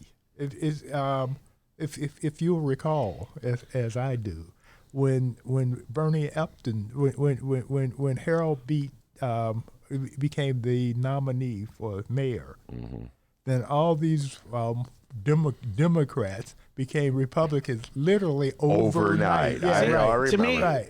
what Bernie isn't a Democrat or people aren't a Democrat really means is it's not that this person doesn't espouse all of the principles of the Democratic Party, which is what it really should matter. What really should matter between a Democrat and a non-Democrat. It's you didn't wait your turn. No.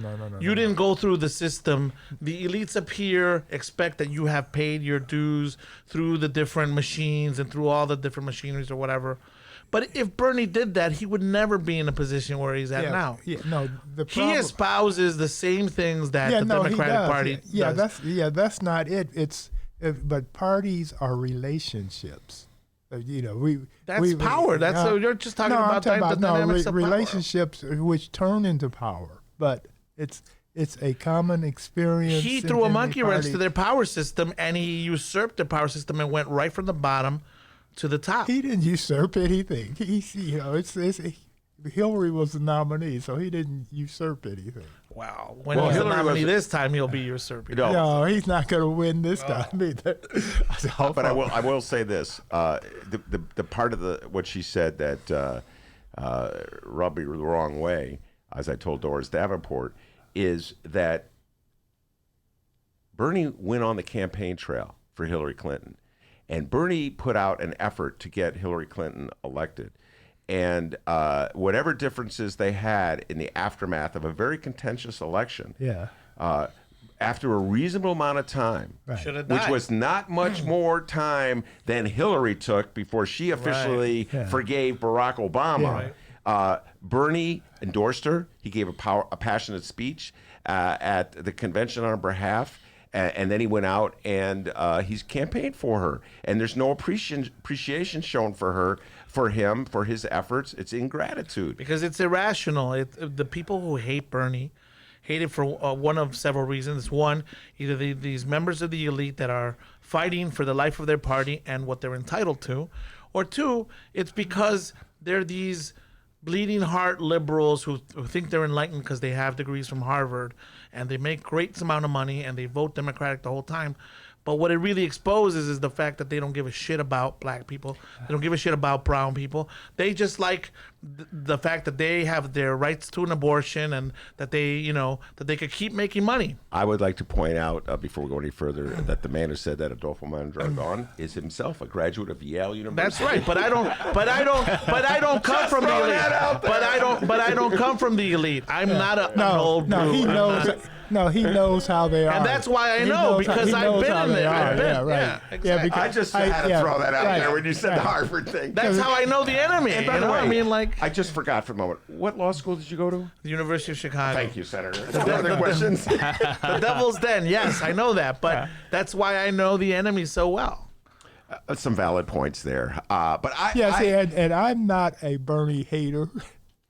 But there are the hate exists though. The hate exists. I know there's some from people who said before he ran for president were like, oh, Bernie's the greatest, because he's a feminist and this and that. All of a sudden he's anti-woman, anti-this. All right, now before we close down this discussion, which could go for another hour, I'm sure we'll have to bring you two back for this one and bring on Doris Davenport and her mystery guest. I might add. You raised the issue of hate. Yes. Okay. So we'll close with this question for each of you. In addition to the comments about Bernie in the Howard Stern interview, Hillary said she doesn't hate anybody. Yeah. And I really appreciated that comment. Yeah. But it's bullshit. You know that, right? Okay, wait. Let me get to my question. So I will ask you, but I had this conversation with Ramana Hussein on Friday about the whole notion of hating, whether you hate somebody in politics or you just dislike their political views, et cetera, and so forth. So we'll close with this. Monroe Anderson, I'll start with you. Do you think that Hillary Clinton hates Bernie? And then the second one, is there anybody in politics today that you hate? I think she probably strongly dislikes Bernie. I'm not sure, but I don't know. I don't know. I don't know her that well. As for me, I'm not a hater. I'm a lover. Except you and Michael. Except for one Donald J. Trump. Because I hate racists. I mean, that's the only thing I hate is racists, and the man is a bold-faced racist. I cannot argue with you on that point at all. Adolfo, same question.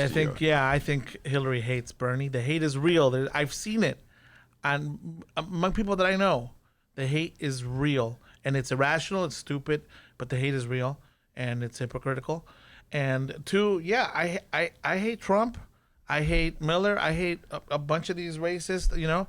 Why am I going to say, I'm going to, semantically say, I have a lot of contempt, but I don't hate Trump. I pray for him like Pelosi did. Yeah, it's right. Bullshit. Exactly. Come on. Yeah, because since I'm not a Christian, then I don't have to go, like with Ruth, who killed those people in the black church just because they were, because they were, as they prayed with him. And then the family comes in later and says, well, I forgive him, because God is something like that. I don't have that capability. I don't have that capacity. Well, I'm a Catholic and I still hate Trump. So. Well, I struggle with the whole hate thing. I told Doris Davenport this. I really don't like saying I hate somebody, but it's just I struggle with that one, but there's a lot of people, as Adolfo and Monroe are saying, yeah, man, they really rub me the wrong way.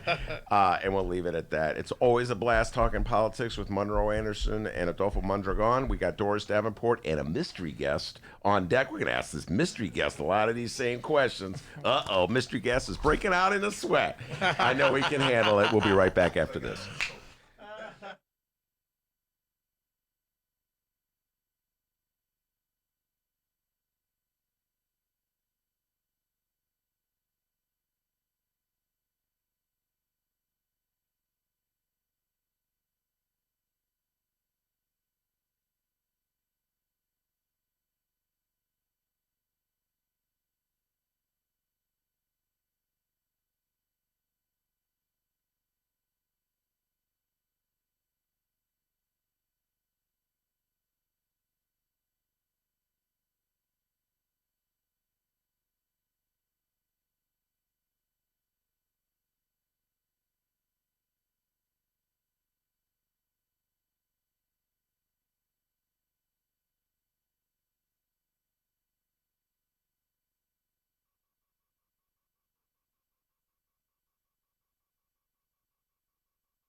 The Ben Joravsky Show is supported by Northwestern University's part-time master's program in literature and liberal studies. Students learn from dynamic and diverse faculty as they build advanced skills for critical analysis, writing, and research. Evening classes are held on Northwestern's Evanston and Chicago campuses. The spring quarter application deadline is January 15th. Learn more at sps.northwestern.edu/masters.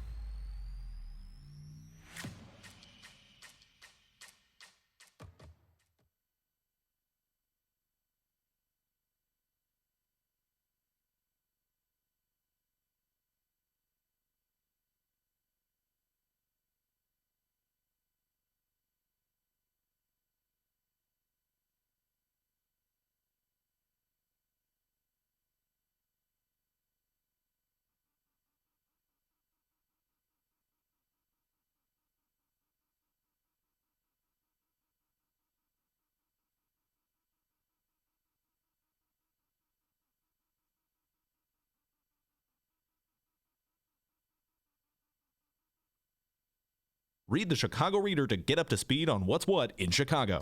Culture, food, arts and entertainment, weekly concert listings, weekly event listings, the environment, travel. I can continue, but you get the point. And for all of you Chicago political junkies, raw weekly columns on real city politics from Maya Dukmasova and our very own Ben Joravsky. The Chicago Reader, free to the public in newsstands throughout the city and online at chicagoreader.com. Read it now and be a more informed Chicagoan.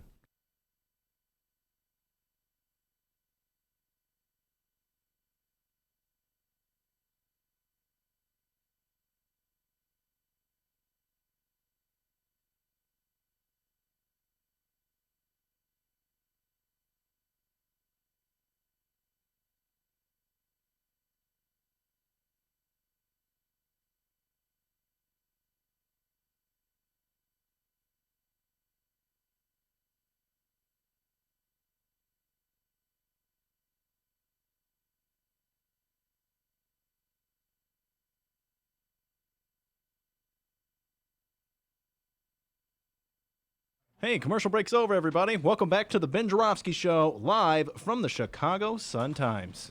We are indeed live, and boy, that was a lively little debate going. Monroe Anderson and Adolfo Mondragon. Reminds me, Dr. D, of the days back when we could just, the callers would call in on Bernie and Hillary, those debates. You just mention it, and all of a sudden people would be calling in. There's a division in the Democratic Party that is very real. It's one the Democrats are going to have to deal with, in my humble opinion. The days before you got fired. Yes, the days before. You had to say that. I was taking the high road on it. And those divisions are still there. The Hillary, Bernie divisions. I'm a guy who voted for both of them. How about that? I voted for Bernie in the primary.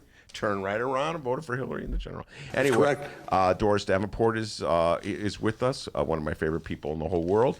She has a mystery guest that we'll be introducing as well. But do you have an update for us before we turn things over to Doris? Once again, find us on social media at Benny J Show, BENNY, the letter J Show, on Facebook and Twitter. Let me go over to the Ben Joravsky Show live stream YouTube chat.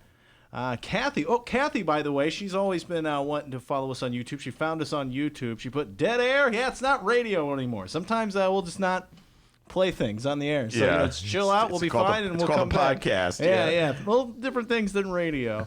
Let's see here. Kathy says, we need better choices. We need better candidates. The parties are the ruling class and have no interest in the people. What do you think about what Kathy said there, Ben?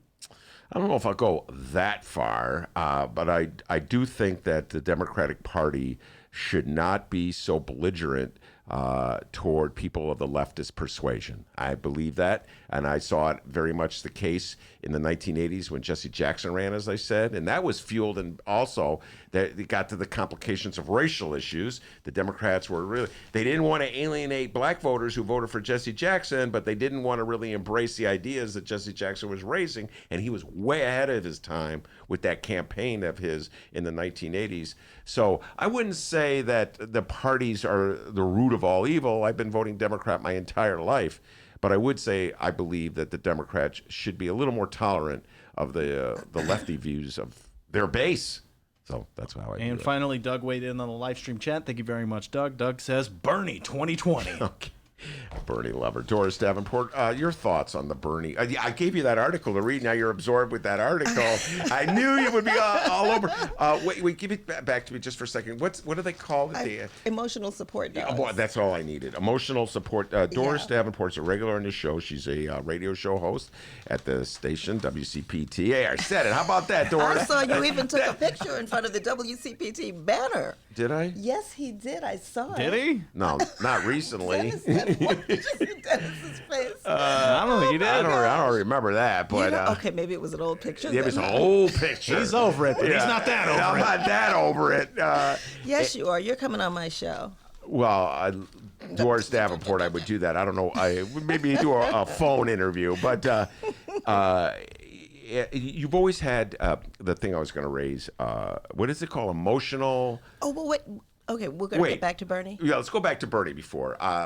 Really wanted to get your opinions about what we were talking about. I knew you were listening here. Mm-hmm. You could not hear what Hillary Clinton said to Howard Stern about Bernie Sanders because that was played over the headphones. But she said essentially she is still a little upset and disappointed is the word she used with Bernie for not supporting her more quickly.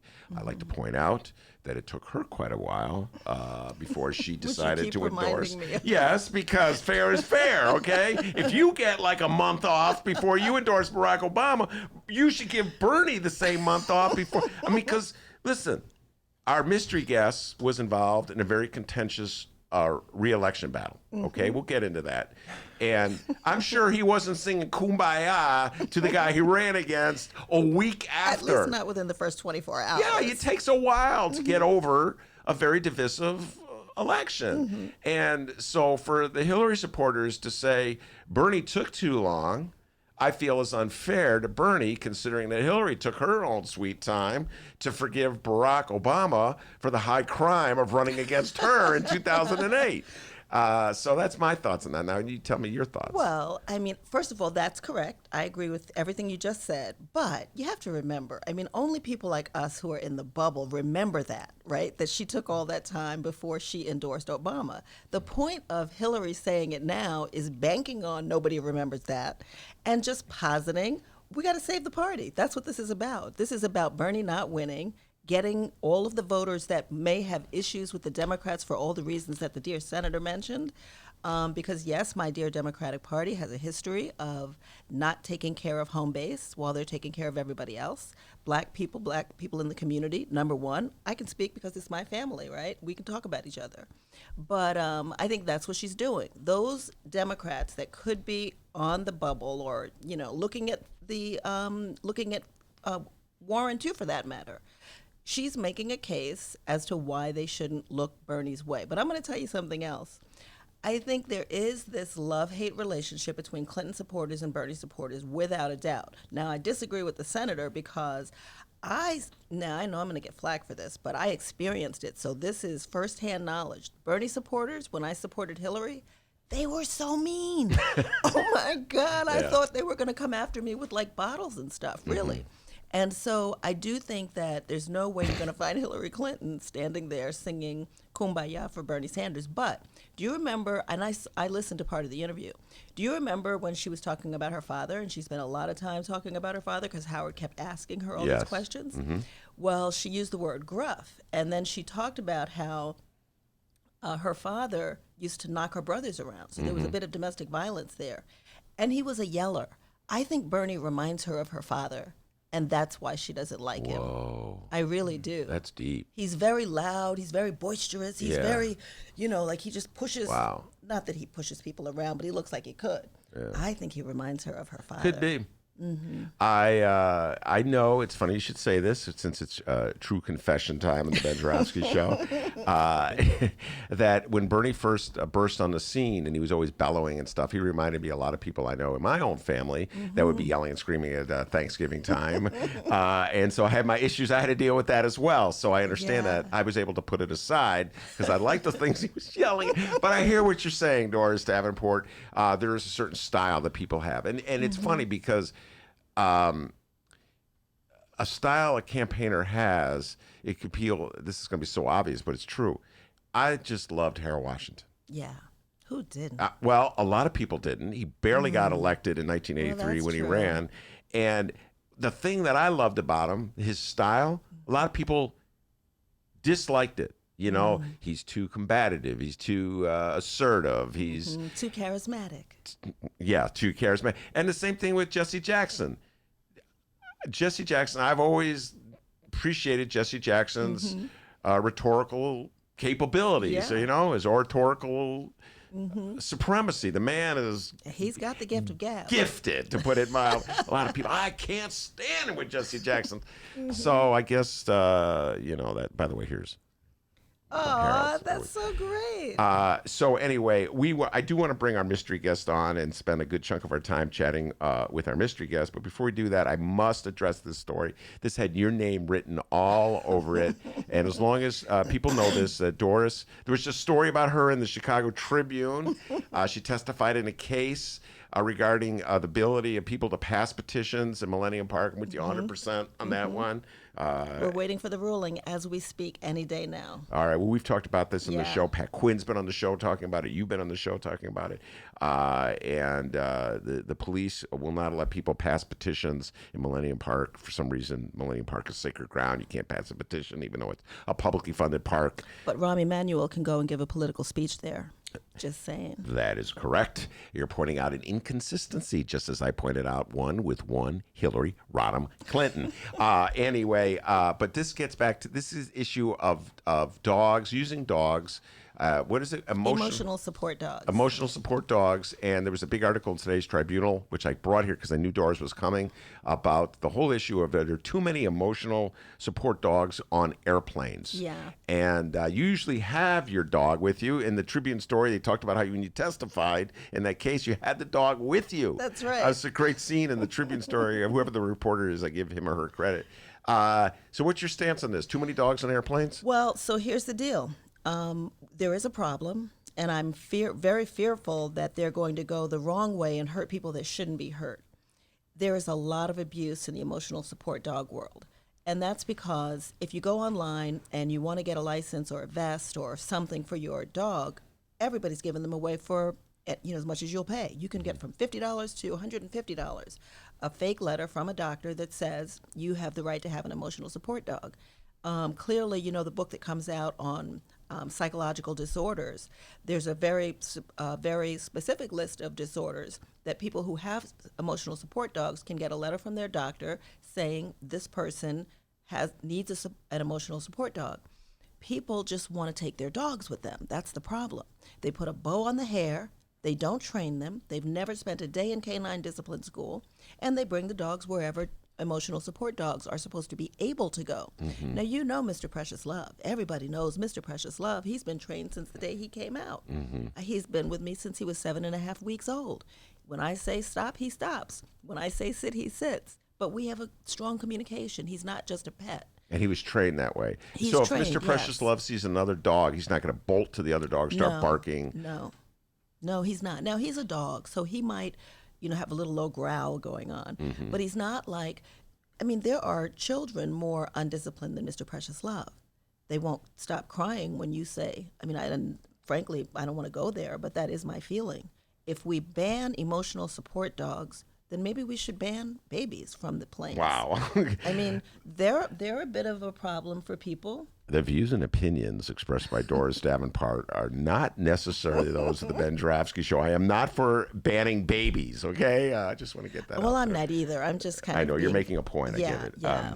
But there is a lot of abuse in that program. But I absolutely do not support only having service dogs, as they're called, for vets. I think that is an isolation of psychological disorders and physical disabilities, and I think it would be an issue of discrimination, and I would be on a lawsuit if they ban emotional support dogs. I absolutely would. All right, well, this is an issue that's coming. We'll probably spend more time talking about this down the road. I love dogs dearly. And when I read this article, I thought of you. And then there was other animals that, like, somebody wanted to bring a peacock on an airplane, a snake. There's a movie called Snakes on a Plane, one of Dennis's favorite movies. So we'll hold this off for another time. So allow me to ask you to introduce your mystery guest. Who is your mystery guest?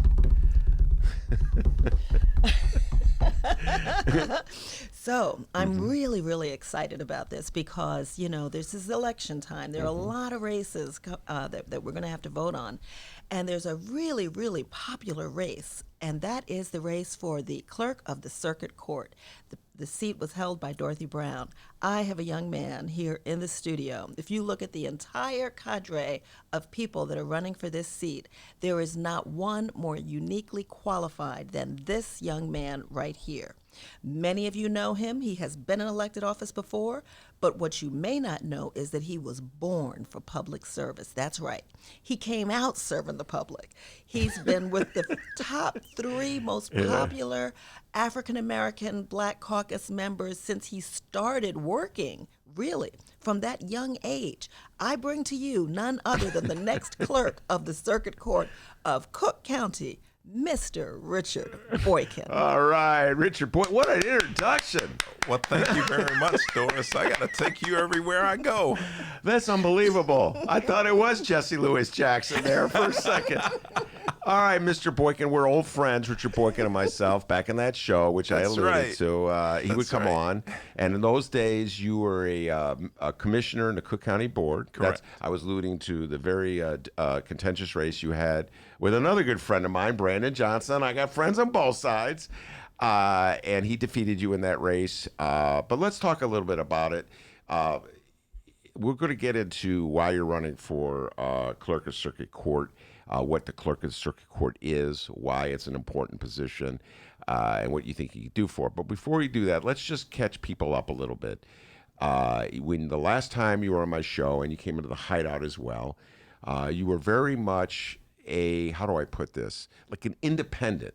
I would position you as an independent on the Cook County Board of Commissioners. You were unafraid to speak out against President Tony Preckwinkle, and particularly the issue that people know you, I think most know you for, is that you led the opposition to what I call the soda pop tax, which is an ancient issue, Richard Boykin, but it was a very powerful and passionate one back in 2017, I want to say, or 2018. Right. So talk about your time on the county board and sort of the legacy you have there. Well, Ben, first of all, let me thank you for having me back on the show, and you got a great studio here.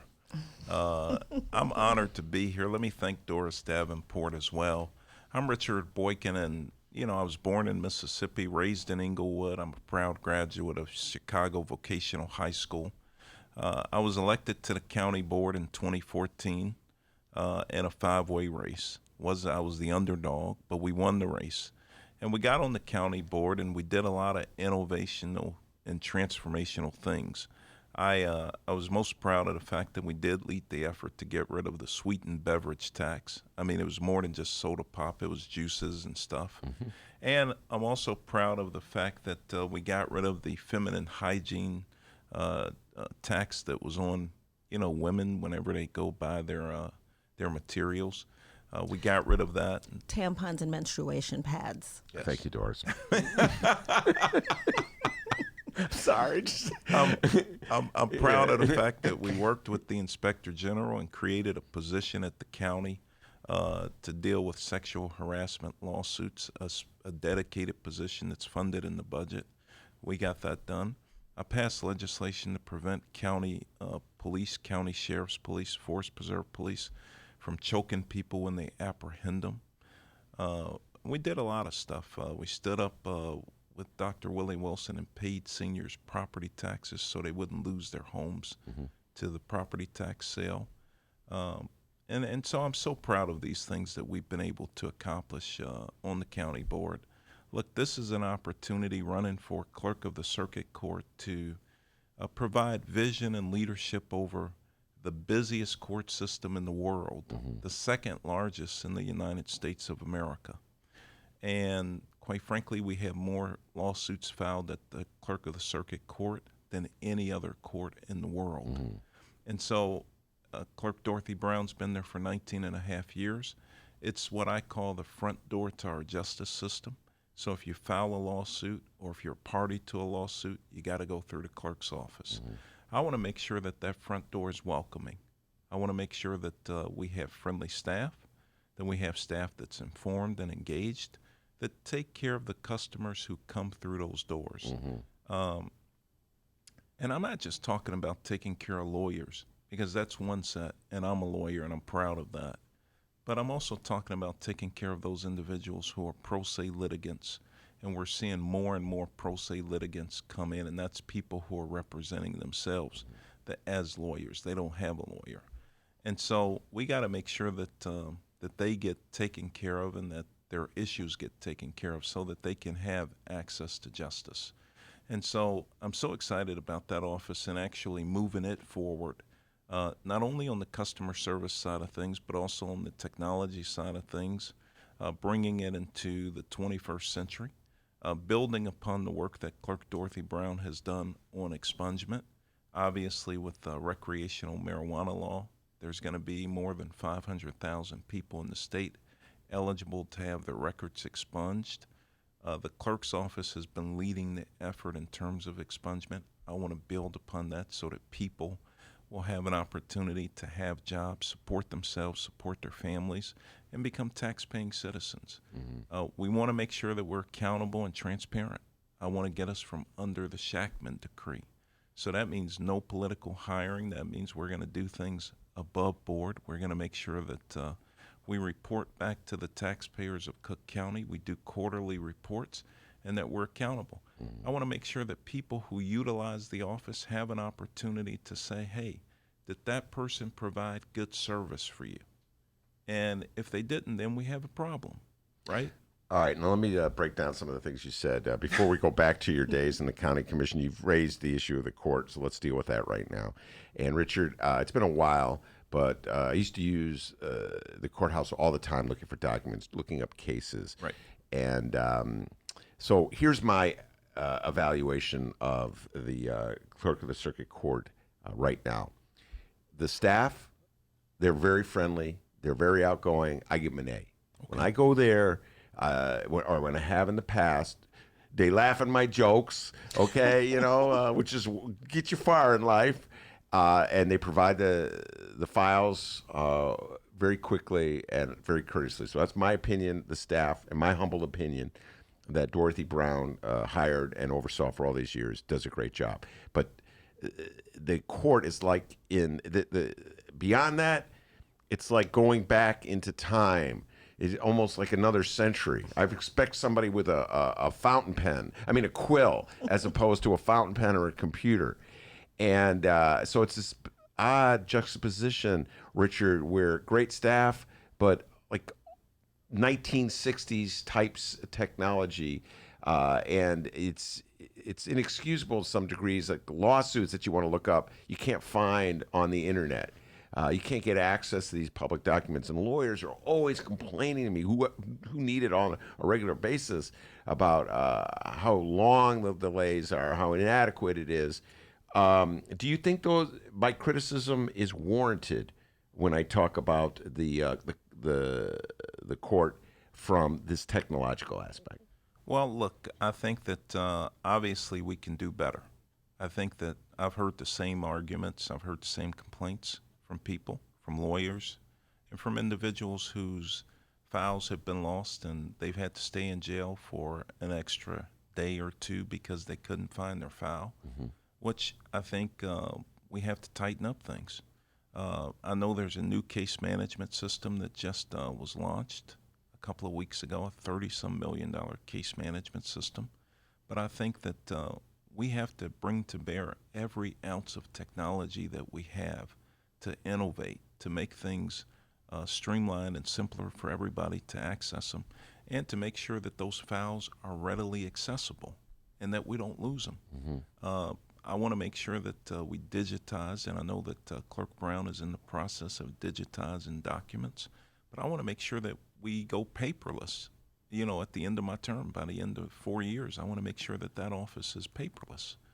And I also want to make sure that those individuals in the community who are suffering from the digital divide, who can't access computers or who have difficulty accessing computers, that they too can e-file, that they too have a process where they don't lose their justice rights because they're afraid of technology. So I embrace all of that. I embrace ideas from staff. I embrace ideas from outside lawyers, from constituents of the office itself. But one thing we got to do, Ben, and I'm serious about this, this office is not an office that's just for Democrats. This office doesn't belong to one political party. This office belongs to the taxpayers of Cook County, which is everybody. And so I will be the clerk that represents everybody, and I'll make sure that that office works on day one. All right. Now, when I'm listening to you talk, I'm going back in my mind to roughly 2010 it was, and when Miguel del Valle took over as city clerk, and the filing system was such a joke for the city of Chicago in the first part of this century. And I could say this, Richard, as a guy who was constantly looking for voting records. How did aldermen vote on a certain issue? What was a certain TIF ordinance? What was, I wanted to see the actual documents. And it wasn't on the internet. It wasn't a computer. It was like the computer hadn't been invented yet. You had to go down to the public library, and they had the city council record books. I'm telling you, like these thick, like phone books of city council proceedings. And I give Del Valle credit for he was the one who brought in the computer geeks, and they got stuff online. And now pretty much I could follow anything in real time that the city council does. And I take advantage of that all the time. What is it about you, Richard Boykin, like the inner computer geek in you, that you could tell voters out there in Cook County that you know what to do to bring the courthouse into the 21st century? So look, I've been prepared for this moment. Born in Inglewood, I understand what it's like to be in a situation where you're struggling. I had my share of struggles. We were on welfare, food stamps, in fact. And so most of the folks who come through that office are African Americans, Latinos. They're coming through. They're paying tickets. They're seeking child support. They're probating estates. And they're doing all sorts of things. And so we need somebody in that position who's compassionate, somebody who understands them. That office, we need to deal with the fees and the fines on these tickets. We need to make sure that we got somebody who can go to Springfield and say, hey, wait a minute. If people are in a certain income bracket, they shouldn't be worried about a spiral of debt because of a traffic ticket. And so we need somebody who's compassionate, somebody who's thoughtful. Look, when I was on the county board, I brought together the best team. I had people around me who understood how to get things done. I also went directly to the people. I held more town hall meetings than anybody, and I solicited the ideas of the people, what they wanted to see.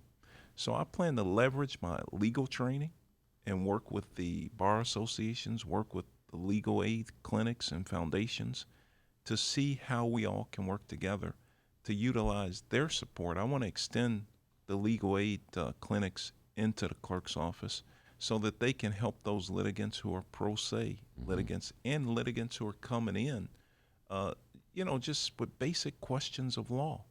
That, if you're a clerk and you're not a lawyer, you can't be providing legal advice. But if you're with a legal clinic, and of course there's one there now working, but that line is so long downstairs in the Daily Center, I want to make sure that we have more people there providing services for the people of Cook County. I want to make sure that we use the best practices from around the country. There are a number of court systems that are running fine. Look, if you go into the federal court system, it's running smoothly, but certainly they don't have the volume of cases that we have in the clerk's office in the Circuit Court of Cook County. And so, but we got to figure out how to get it done, and I'm the person who'll figure it out because I understand how to get these big things done. You're not afraid of technology? If the thought of me, for instance, running the courthouse would be so funny because I'm not that, Richard, you probably know this, I can barely figure out a cell phone. You feel confident and capable of dealing with the various vendors who be coming before you, trying to sell the county on all new kind of technological innovations or updates, improvements. You feel capable of being able to pick apart the different proposals and understand from a technological standpoint what would be in the best interest of the taxpayers? No question about it. I'm the most competent, qualified candidate for this position.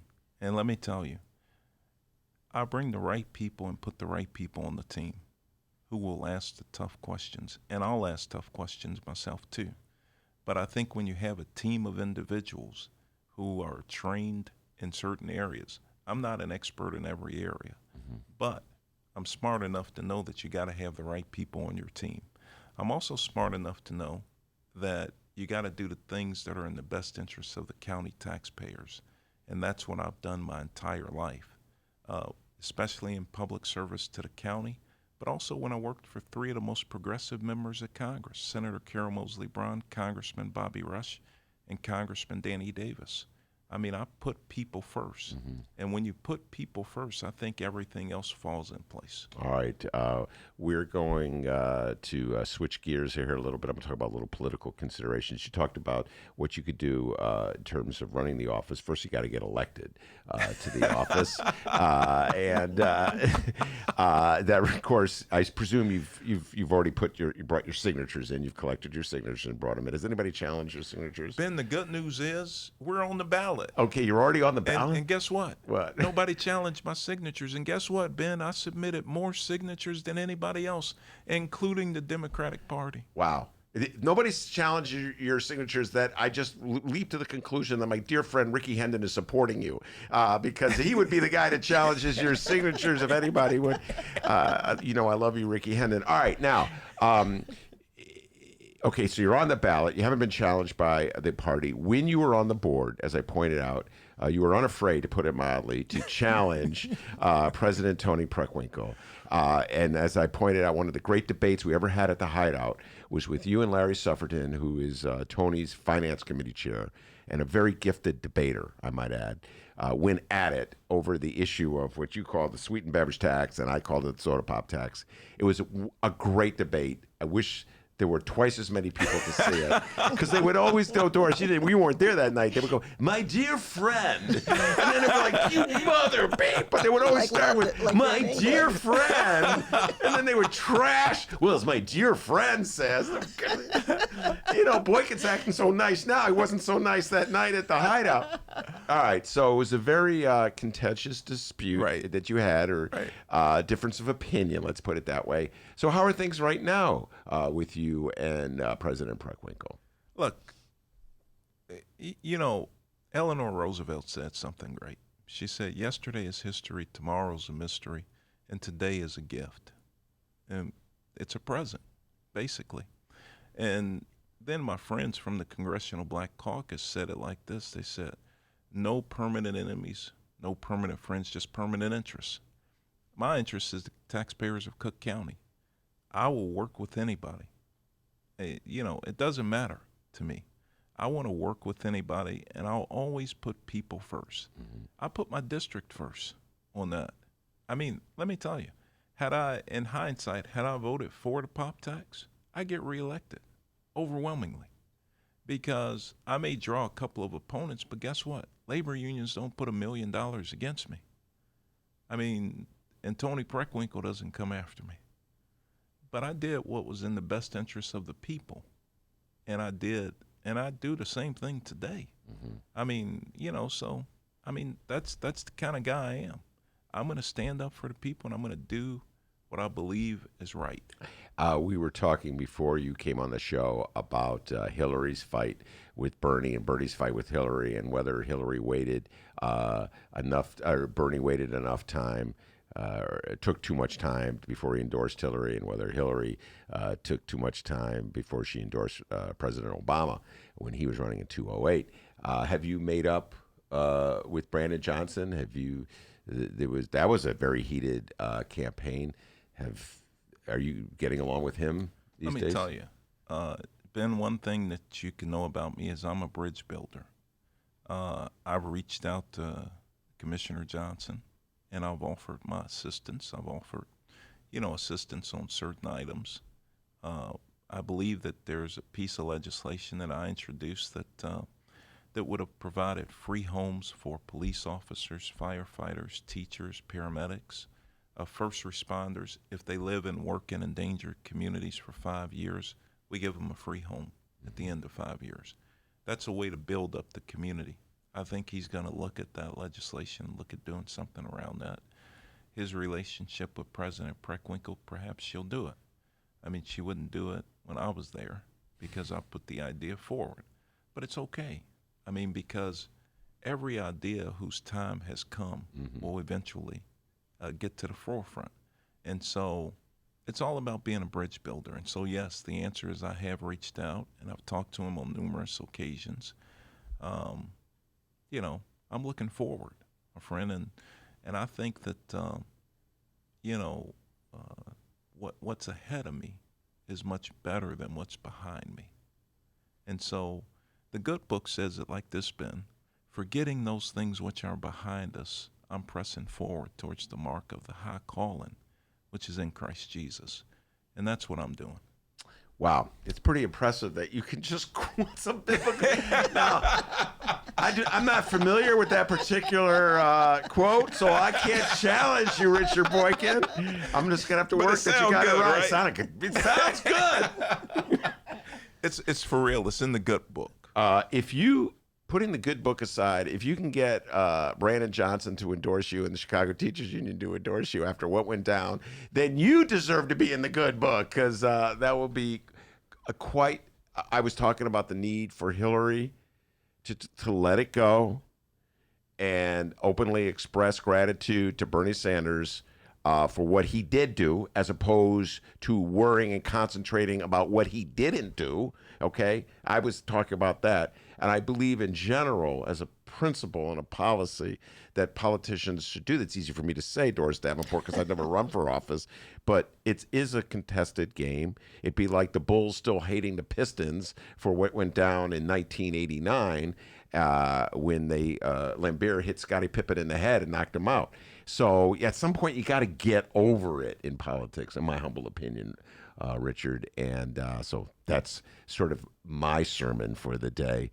Anything you want to say to folks before I let you go? Any website where they can get more information about you? Any stuff like that, Richard Boykin? Well, first of all, Ben, let me thank you, and let me thank Doris Davenport for having me on. I thank you for everything that you're doing in terms of providing great information for your listeners. If they want to learn more about the Boykin plan to reform the clerk's office, they can go on my website at www.richardrboykin.com, www.richardrboykin.com. We got a real plan. I'm excited about it. And if people want me to come to their community to talk about our plan, I'm delighted to do that as well. They can give me on Facebook at Richard R. Boykin too, on Facebook. I just want to add, typically, you all were talking so much about religion and quoting scripture and stuff. You typically see pastors passing the plate on Sundays. Mm-hmm. Last night, a wide range of pastors came together, not to pass the plate, but to fill the plate. They did a fundraiser for Richard R. Boykin.